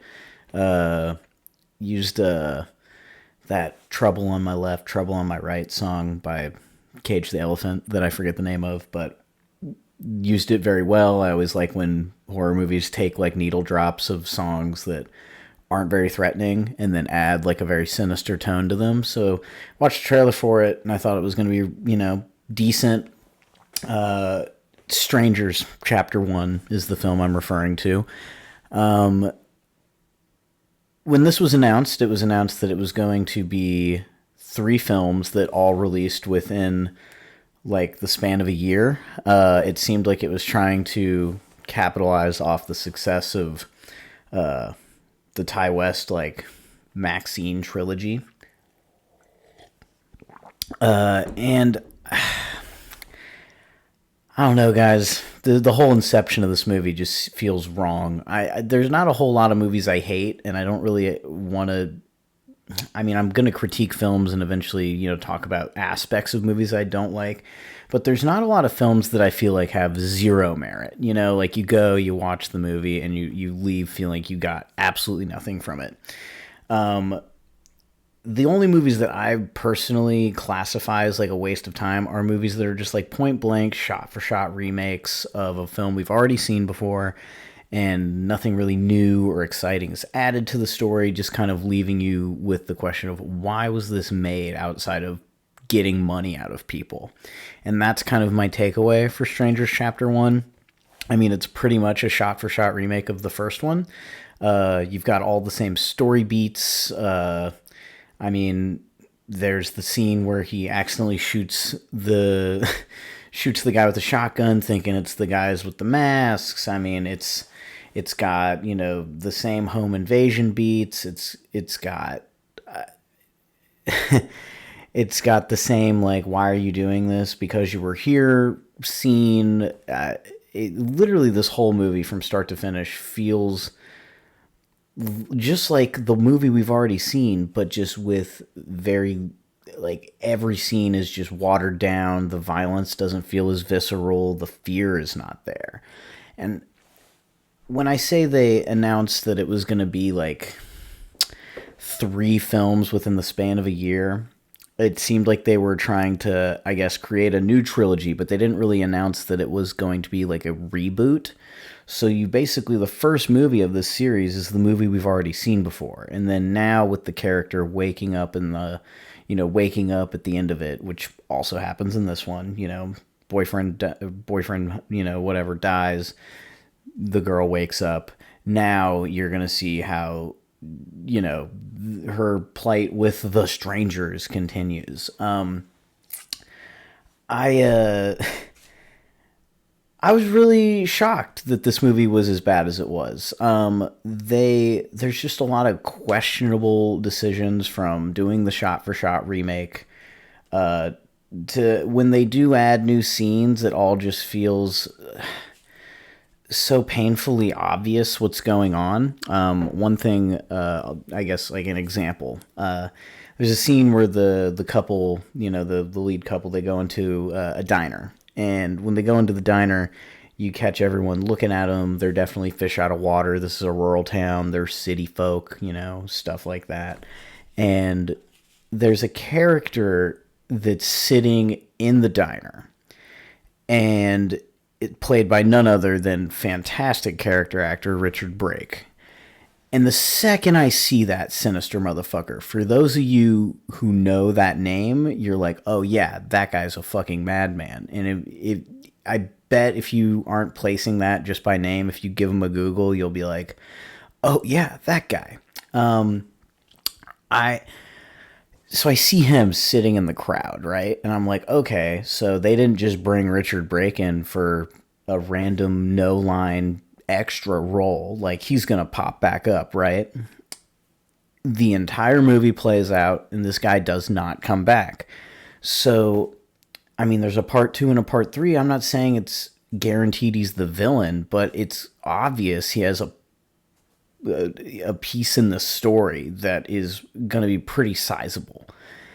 So it was just a questionable choice to not really, in my opinion, not really expand on that in the first movie, given like we all know who that guy is, and I don't know, it just felt weird to me to not give him any lines in that movie. If anything, introduce him in the next one if he's not going to do anything in this movie, because now I'm just sitting around being like, when's Richard Brake going to pop back up?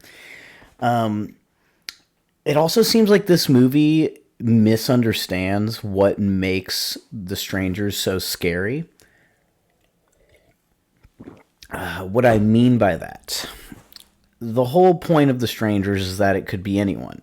You don't know who they are. They pick at random. This could happen to you. This could happen to anyone at any night at any time. That's the fear. It's real. It's something you can latch onto. But it seems this movie wants to like reveal who they are. Like it seems like the trajectory of this movie is that it's taking us to, and these are who the three people were that invaded the house. And it's like, no, don't do that. I don't like that at all. I think that the character, like, it doesn't matter who they are. I don't understand this incessant need to, like, explain everything and add on all this, like, extra bullshit that doesn't fucking matter. It's like you're doing too much. It's almost like they remade the movie and then added on all this extra fat to it. So now it's like a poorly remade version of something we've already seen with extra shit added on that we didn't get. It's like if you ordered, it'd say, say we're at a restaurant, right? And you see a picture of a big juicy burger, right? And that burger is Strangers, the original. And you go, I want that burger. And then they bring you a burger that looks nothing like the burger in the picture. It's soggy, it's not cooked well. And then there's also fucking, like, they give you like a shitty melted milkshake on the side that you didn't order. That's Strangers Chapter 1. It's a shittier version of what you wanted with other shit that you didn't want that's also bad. There's like no redeeming value to this film. Which is kind of shocking to me because when I looked into the talent behind it, I mean, the director he's not fucking Stanley Kubrick, but he's directed good films. I don't think I've ever seen a movie of his that I've hated as much as this. The guy's name is Rennie Harlin. Not a notable name, he doesn't have that, oh, that's Rennie Harlin, level to him. But, I mean, he did Nightmare on Elm Street Part 4, which is a decent entry in that series. Not the best, but not the worst. Die Hard 2, which is a great action movie. He did Cliffhanger, which is one of my favorite action movies. Deep Blue Sea, great fucking shark movie. I mean, when you talk about best shark movies, that's going to be up there, in the very least top 5, probably top 3. So this is a capable guy. I feel like this was approached with almost like The Hobbit, where they're like, this is a short book, but we're going to stretch it into 3 just to get as much fucking money as we can out of people. Like, it just feels so soulless and corporate. And I add this to a very short list of just like truly worthless films with no redeeming value. It's gonna live in the ranks with Vince Vaughn's Psycho. If you've never seen it, don't. I can't, like, I don't want to waste your time. The only reason you should ever watch is if you're genuinely, if you have a morbid curiosity on if it deserves the hate that it gets, and it absolutely does. This is another Vince Vaughn Psycho situation. Nothing about this film can be recommended. The violence isn't even done well. I mean, the delivery at the very end when she says, "Why are you doing this?" In the first one, it's delivered very well, like because you were home, or they change it, but they don't. It's like they want to be different, but then it's also the same scene, and the line delivery just isn't as chilling. It's stressing me out to think about. And this was a waste of time in the movie theater. The only redeeming value that I had to this is I went and saw it with 2 friends, and when we went into the movie theater, this was opening weekend, mind you, may have even been opening night. The theater was empty, totally empty. And we had a dab pen and some alcohol. And so I was very quickly into this movie. You realize, oh, this is a piece of shit. I would say within 20 minutes, you know exactly what you're going to, like, oh, this sucks. So yeah, we were just, getting high, making fun of it, having a good time. But all in all, I cannot bring myself to like I really struggled. I was like, what's one good thing I could say about this movie? There isn't. And that is why it is the worst movie to come out in 2024. But there's there's a lot of good. We just went through the top 10 list. We had some killer movies.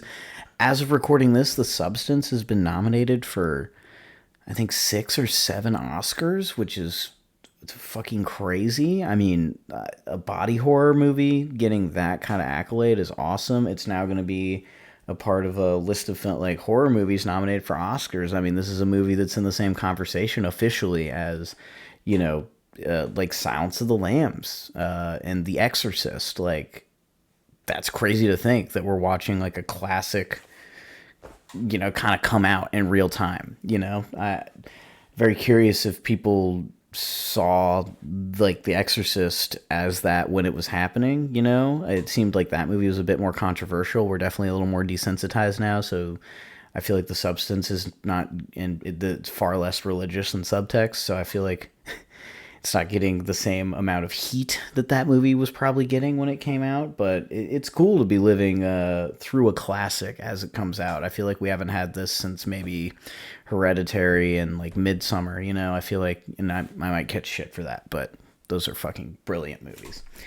But looking forward to 2025, we've got a lot of really promising stuff on the horizon.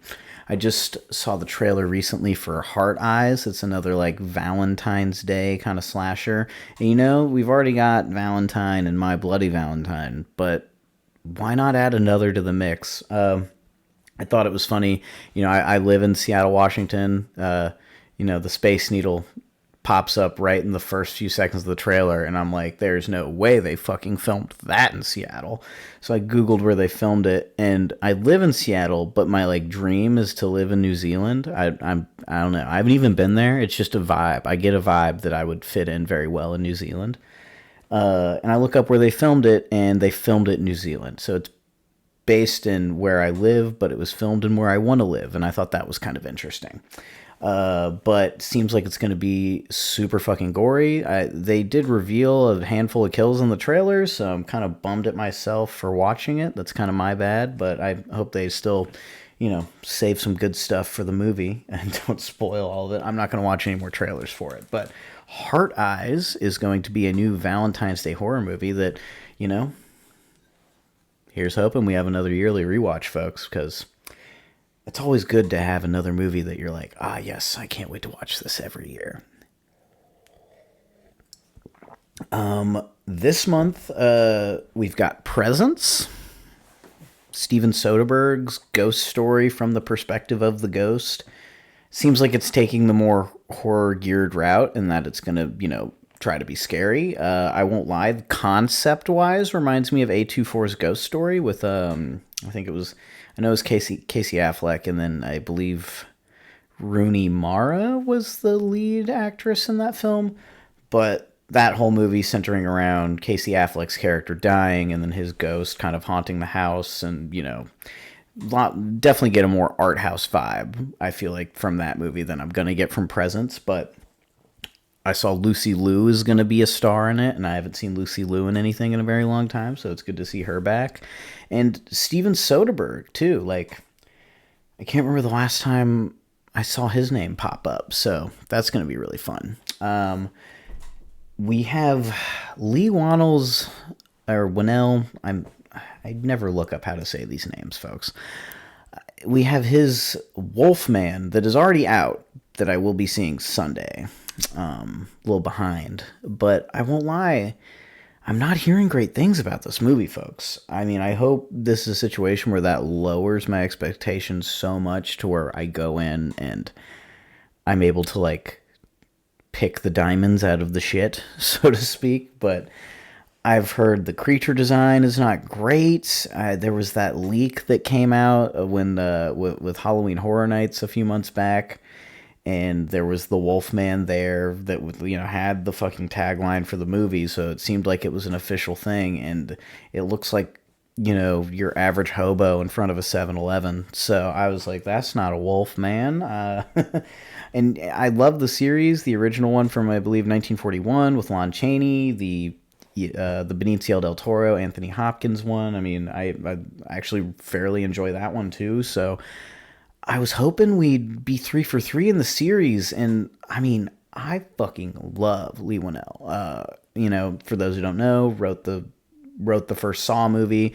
They were also very short in budget, so he's also the very horrendous actor opposite Carrie Hughes. Uh, the guy in the white shirt that's just it's crazy to have such a powerhouse performance on one end going to that, and not to shit on him. He clearly knew that. I don't think I've seen him act since, so I think he knew too. I think that was out of necessity that he was playing that role, not because he wanted to.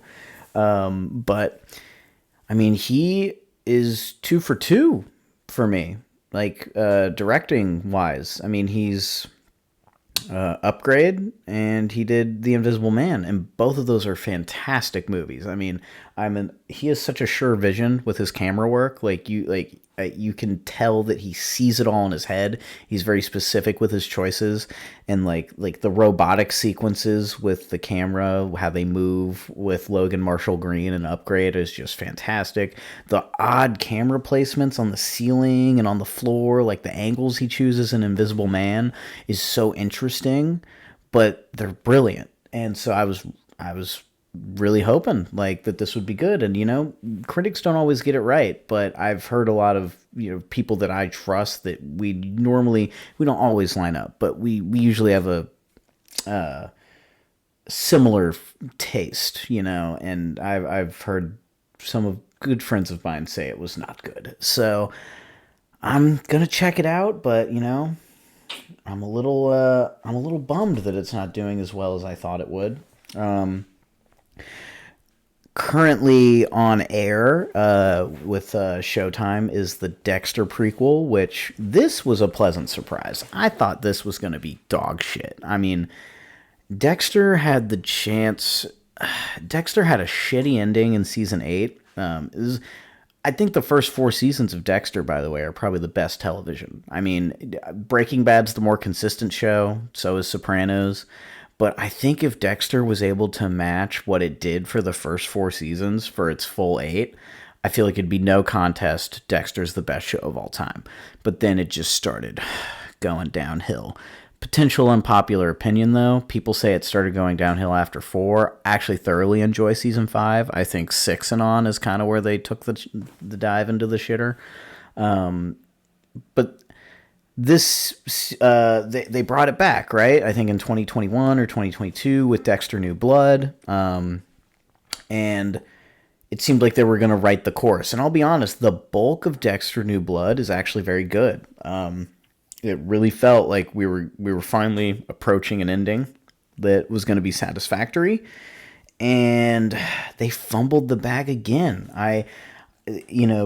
I guess it's not even a spoiler anymore because they retconned it, but it ends with Dexter being shot by his son Harrison, right? And I don't hate that ending, but they build up so much this face-off between him and Batista, the Latino cop from, the whole show. And he was, married to LaGuerta towards the end, right? Dexter is responsible, indirectly in this case, for her death.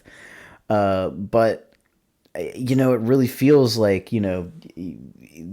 Batista gets the call from the cop and New Blood. They set it up to where Batista is like, oh my God, like he really is the Bay Harbor Butcher.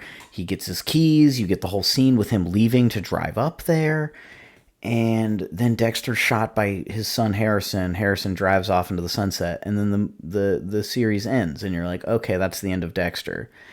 And I don't care that he died. I just feel like there's the biggest tease in the world to set up Batista. Like, if anything, I think Batista should have been the one to do that. If you give us an episode with Batista arriving, them having like a little face off, I think that's perfect. But the decision to have it come from Harrison, while I understand it with the overall arc of that one season, put up with the whole arc of the whole show and even what they set up in the final episode, it was just kind of mind-boggling that they don't circle back to that. Like, the show just ends. The last thing you see is Batista grabbing his keys to drive up there. And then, like, it just ends with him fucking on the highway on his way up. And you're like, well, I guess we don't get to see Batista again. But with Original Sin, starts with Dexter in a cop car, or in an ambulance, I should say, being driven to a hospital. He's resuscitated. I think it's interesting. I feel like I remember they were using like defibrillators on him while he was shot in the chest, and I thought that was interesting. I was like, I feel like they would not do that. I don't think that would very much help, but it's Hollywood, baby. It worked. Dexter's back. And they bring him back to life, but, he says, he's like, they say when you almost die, your life flashes before your eyes, and it's true. And then, you get the whole prequel starts. The casting is fucking pitch perfect for the most part. Patrick Gibson is young Dexter. Like, it's almost like when you hear people talk about recasting Freddy Krueger, it's going to happen eventually. It did kind of happened with Jackie Earle Hurley, but I feel like we're all agreeing to forget that movie. But Patrick Gibson, man, knocks it out of the fucking park. I mean, he's definitely helped a lot with having the inner monologue still be Michael C. Hall, but I mean, he's killing it. I'm like, oh my god, someone else can play Dexter, and I was kind of shocked to see that because it's such a character that's important to me, right? The guy that they got to play Batista looks pitch perfect. Absolutely spot on. I was like, oh my god, that is insane. The one thing that I'm just learning to deal with it because I'm not going to let it ruin the rest of a surprisingly good show, but they cast Christian Slater as Harry Morgan. There's a Family Guy bit when Peter is talking about How I Met Your Mother. And he's like, am I supposed to believe that Josh Radnor is going to grow into Bob Saget? It's kind of, it's humorous observation, right? And that's kind of where it seems weird that they cast Christian Slater to play a young Harry Morgan when he's pretty close in age to James Remar. They're probably only like 10 or so years apart.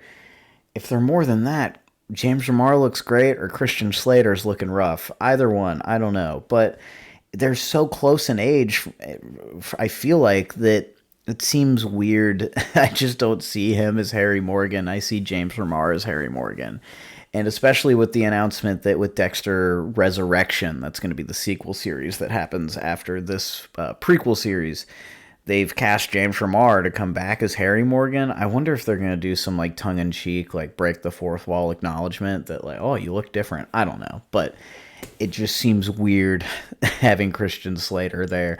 He's a great actor, and I mean, he's doing the best he can. I'm like really into Patrick Dempsey over the last couple years, taking the turn into the more horror geared stuff. I mean, he did Thanksgiving, hammed it up as the villain in that. Fuck, I just spoiled Thanksgiving. I didn't even say spoil. Well, if you haven't seen Thanksgiving, it's been over a year. He's the villain. Ha ha ha. But he hammed it up in that, and he's doing great as like this like police chief character in this season of Dexter. But yeah, it feels great to have like new Dexter media that's not so convoluted with all like the later plot points that are introduced where they kept trying to add to the mythos of Dexter. Like this feels very back to the basics. He's learning how to kill. You get a pretty healthy amount of kills. I think we're 8 episodes in, and I've got 7 episodes, and I think we've gotten like 4-ish kills, which is pretty good. But yeah, it's much better than I thought it would be. Like, I'm actually thoroughly enjoying it. I think I'm enjoying it much better than the final 6, 7, and 8 season of Dexter. I don't know if I would quite put it over Dexter New Blood, because I actually was very much enjoying that up until the fucking final episode. But overall, I think where I would like Dexter to go is I do want it to end. I don't want this Dexter resurrection to go for another 5, 6 seasons. They they've kind of written themselves into a corner because Dexter is his cover's blown at the end of New Blood. So he's been revived at the hospital, but I imagine they're very quickly going to throw a set of cuffs on him and lock him to that fucking gurney, and he's going to prison. So I don't really know what the game plan is here for continuing it, but I just want them to give me one more season, third time's the charm, 12 more episodes. I want him to come face to face with all the cops from Miami Metro. I want Batista to get, his 2 cents in. I would like to see him brought to justice, because I mean, when it first started out, like, yeah, he was, killing all the bad people, right? But I mean, towards the end of that show, they kind of make our boy do some fucked up shit in the name of just not getting caught. So I do think he deserves some justice. He did some bad shit towards the end. The Last of Us Season 2 is coming out this year, which is great. We've had a long break, but they're, adding some good people to the cast. Catherine O'Hara is going to be in it, which I love Catherine O'Hara. And yeah, I thought the first season was great. Played, the video games. There's a lot of hate for The Last of Us, The Last of Us Part 2 video game. A lot of people that can't look at golf clubs the same way anymore. I don't know if they got the balls to do that to my boy, but we'll see. I'm going to try my best not to spoil Last of Us Part 2, the video game. But at the very least, I'm curious if they're going to subvert our expectations. I'll leave it that way. But the first season was great. I thought all of, kind of like the polar opposite to Strangers Chapter 1, they did plenty of stuff that felt like it was ripped from the games. But they also added a bunch of new stuff that was really good and really added to that, atmosphere. I loved that opening scene with, I forget his name, but he's the brother in the Mummy movies with Brendan Fraser, but he's like a scientist basically, or a doctor or whatever, explaining the whole fungus. Like, if this were to happen, it would be the end of us. Like, I thought that was a really ominous way to kick off the show that wasn't in the game. Like, and it was really good.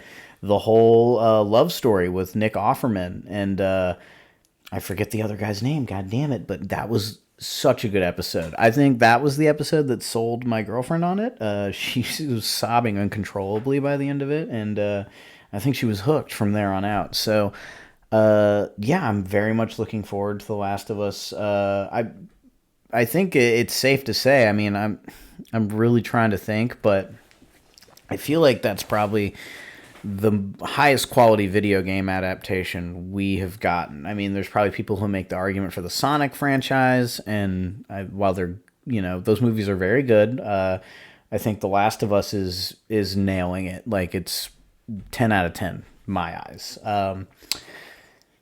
Everything Halo wanted to be, which, God, I mean, little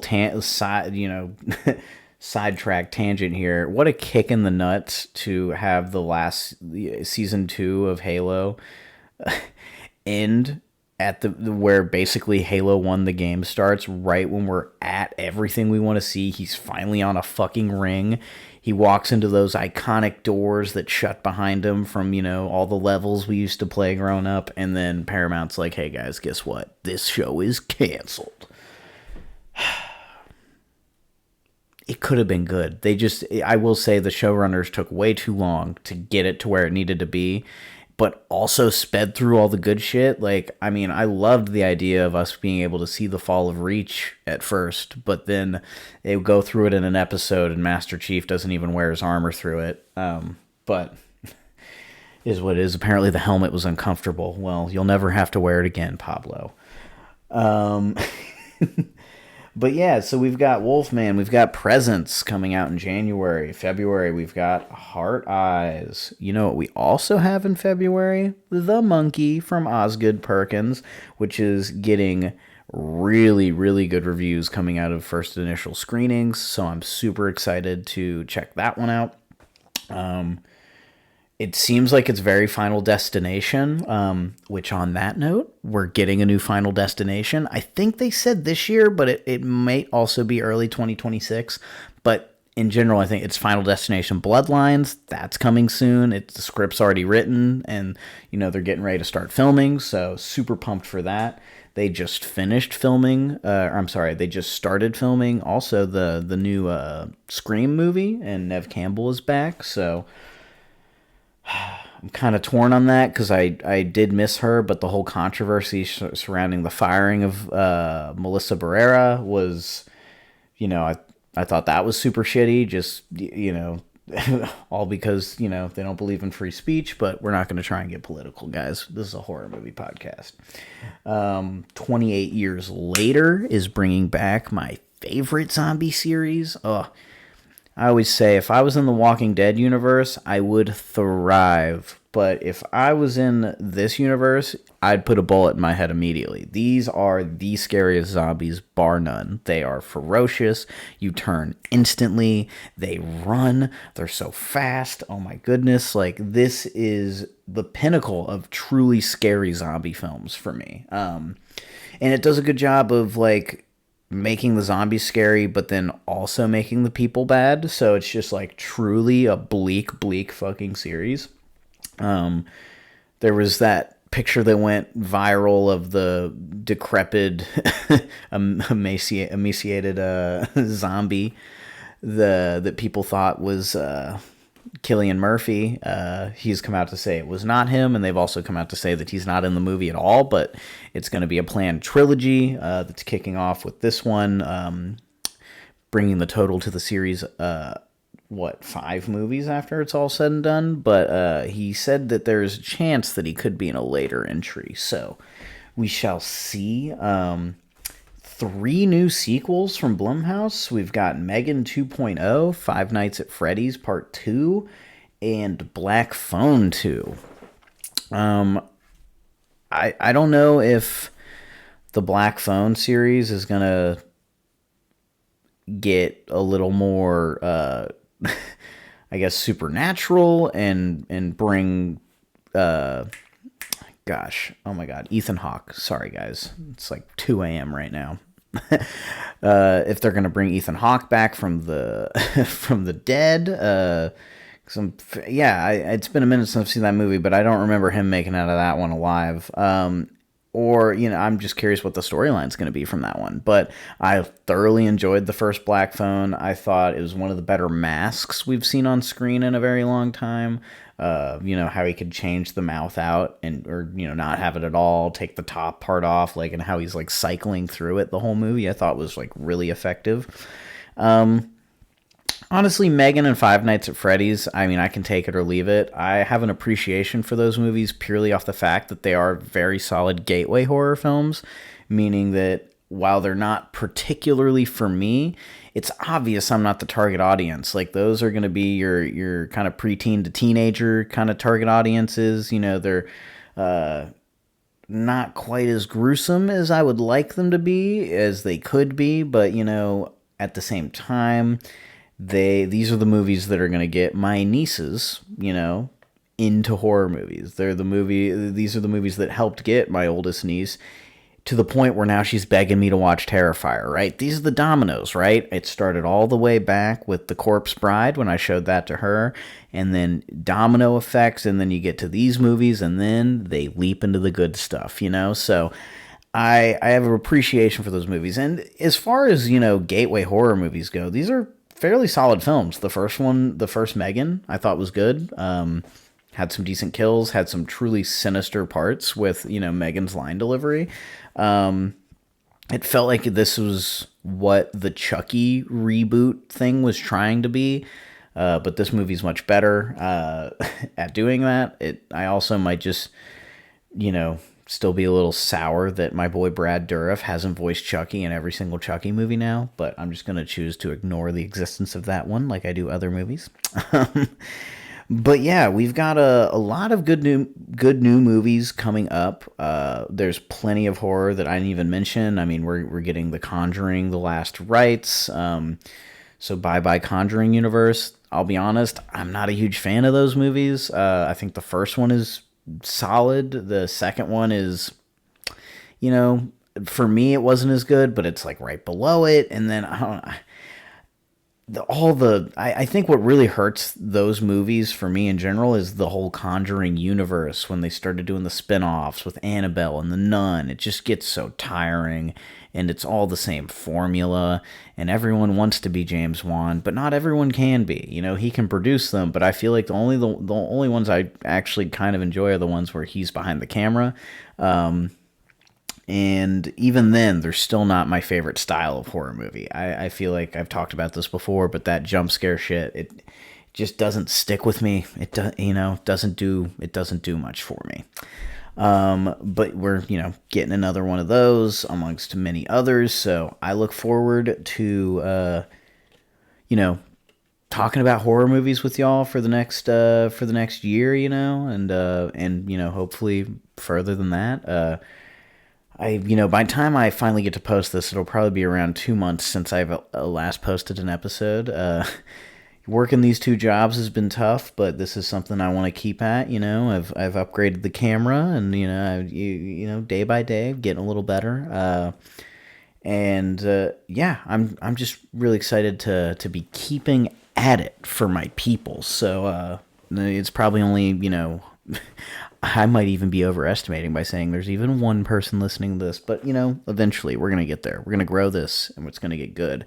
I will say though, this episode, I'm going to try and do a fun little time lapse because I got the Umbrella box for Terrifier, right? So the Umbrella Entertainment, they do really cool kind of limited release, box sets for horror movies.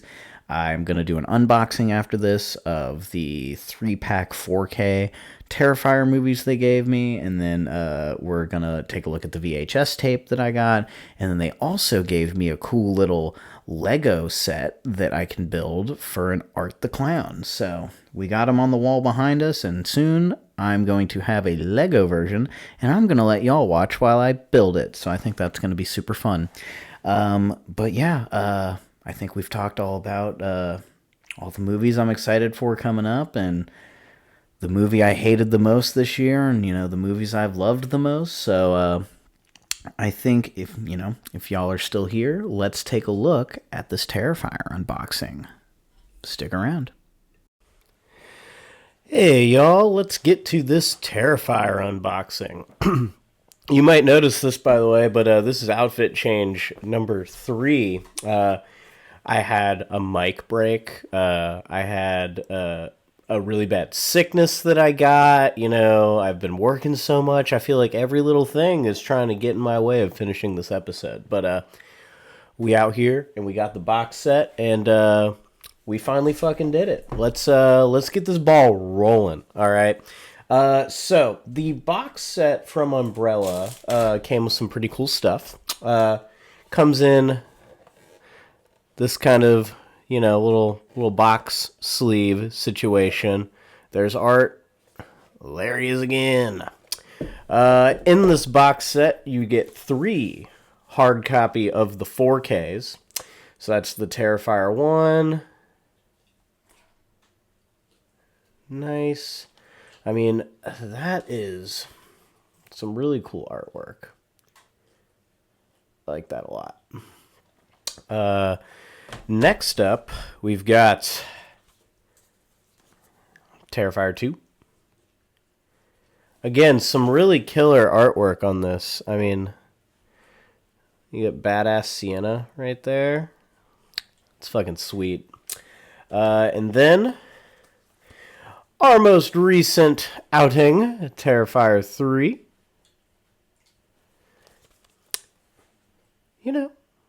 Little axe in Santa's face. Love the artwork on these. Yeah, I can't wait to crack these open and watch them, see what the picture quality's like. I may have said this before, but on some of these 4K releases, my big worry with movies like this is that they like clean them up a little too much. I like the grindhouse, like grimy feel that the Terrifier movies have, so I hope that those are still present within those 4K cuts. Now, if they aren't, at least I've got this. That's right, folks. That is a Terrifier 3 VHS. Good stuff. And I will be sure to bust this open and check on picture quality.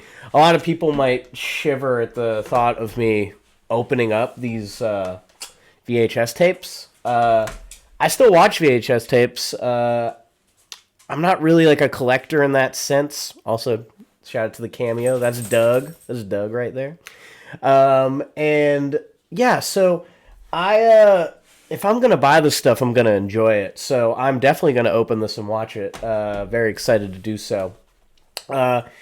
We've also got like a lot of these little cards that they came with. I mean, there's a lot. I don't know if I'll show you all of them, but I might get these framed one day. I mean, that's pretty cool.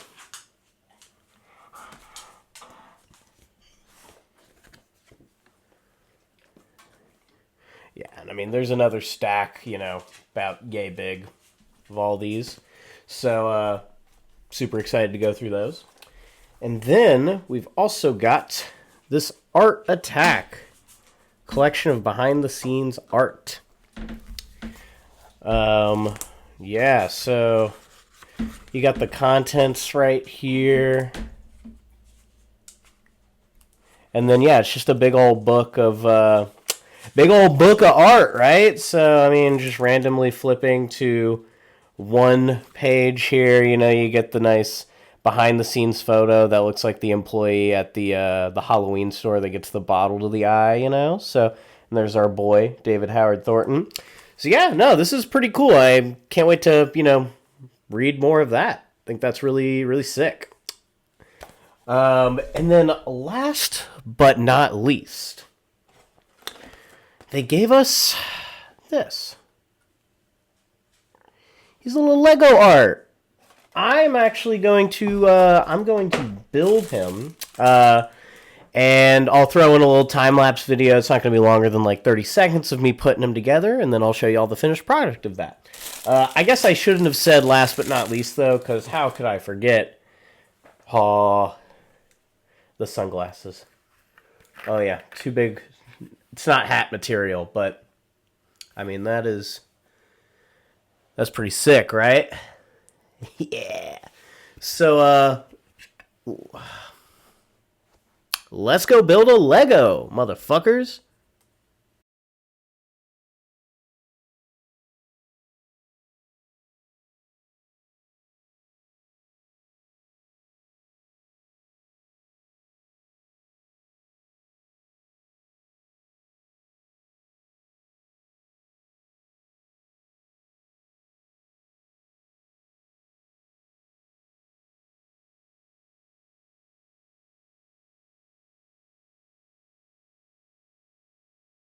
All right, folks, we are back from building our little Lego art. That was pretty painless.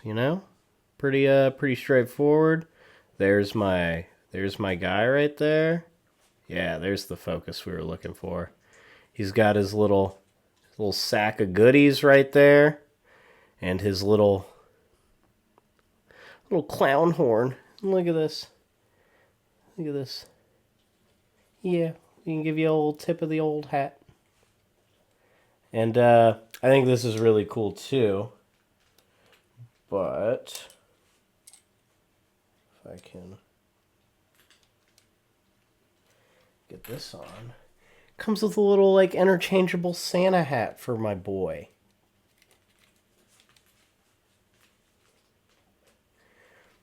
Look, he's all festive now. His little Santa hat. Love that. Also comes, with some interchangeable weapons, a little mace. We've got a little chainsaw for our guy. And then what I imagine is a little pistol. I mean, that's what that has to be, right? I don't know. But yeah, that was a fun build. I think he's gonna go really good. Somewhere back here, once I get some shelves, I think for now I'm just gonna put them on top of my VHS tower. But yeah, thank y'all so much for. I mean, I doubt anyone was really waiting for this. You know, I don't have a lot of views yet, but you know, if you're someone who's watching this still after the long wait of the episodes, or if you're just now stopping by, I really appreciate it. I'm gonna keep on keeping this up. You know, hope it gets better, but at the very least, I'm gonna go on some fucking wild, you know, nonsensical rants. And if you don't want to deal with it, you don't have to. You don't have to watch. But if you need some time to kill, you know, cleaning your apartment, going on a long drive, and you just want to hear some rando fucking yak about B horror films, maybe I'm your guy. But I think next episode we are going to talk about the Steven Soderbergh ghost film Presence, which I was so close to being perfect and spectacular, but there's just a couple things that didn't really do it for me that kind of rubbed me the wrong way there. We'll get into more of that next week. And then, of course, we have Companion that just came out. That is, I mean, gosh, we let me just put it this way. We have a new arrival into the good for her subgenre, you know, like Midsummer or Ready or Not, you know, stuff like that. So we've got a lot of fun movies to watch and talk about. So yeah, stop by next week for Companion and Presence, and you know, watch something spooky for me this week, y'all. Thanks for watching.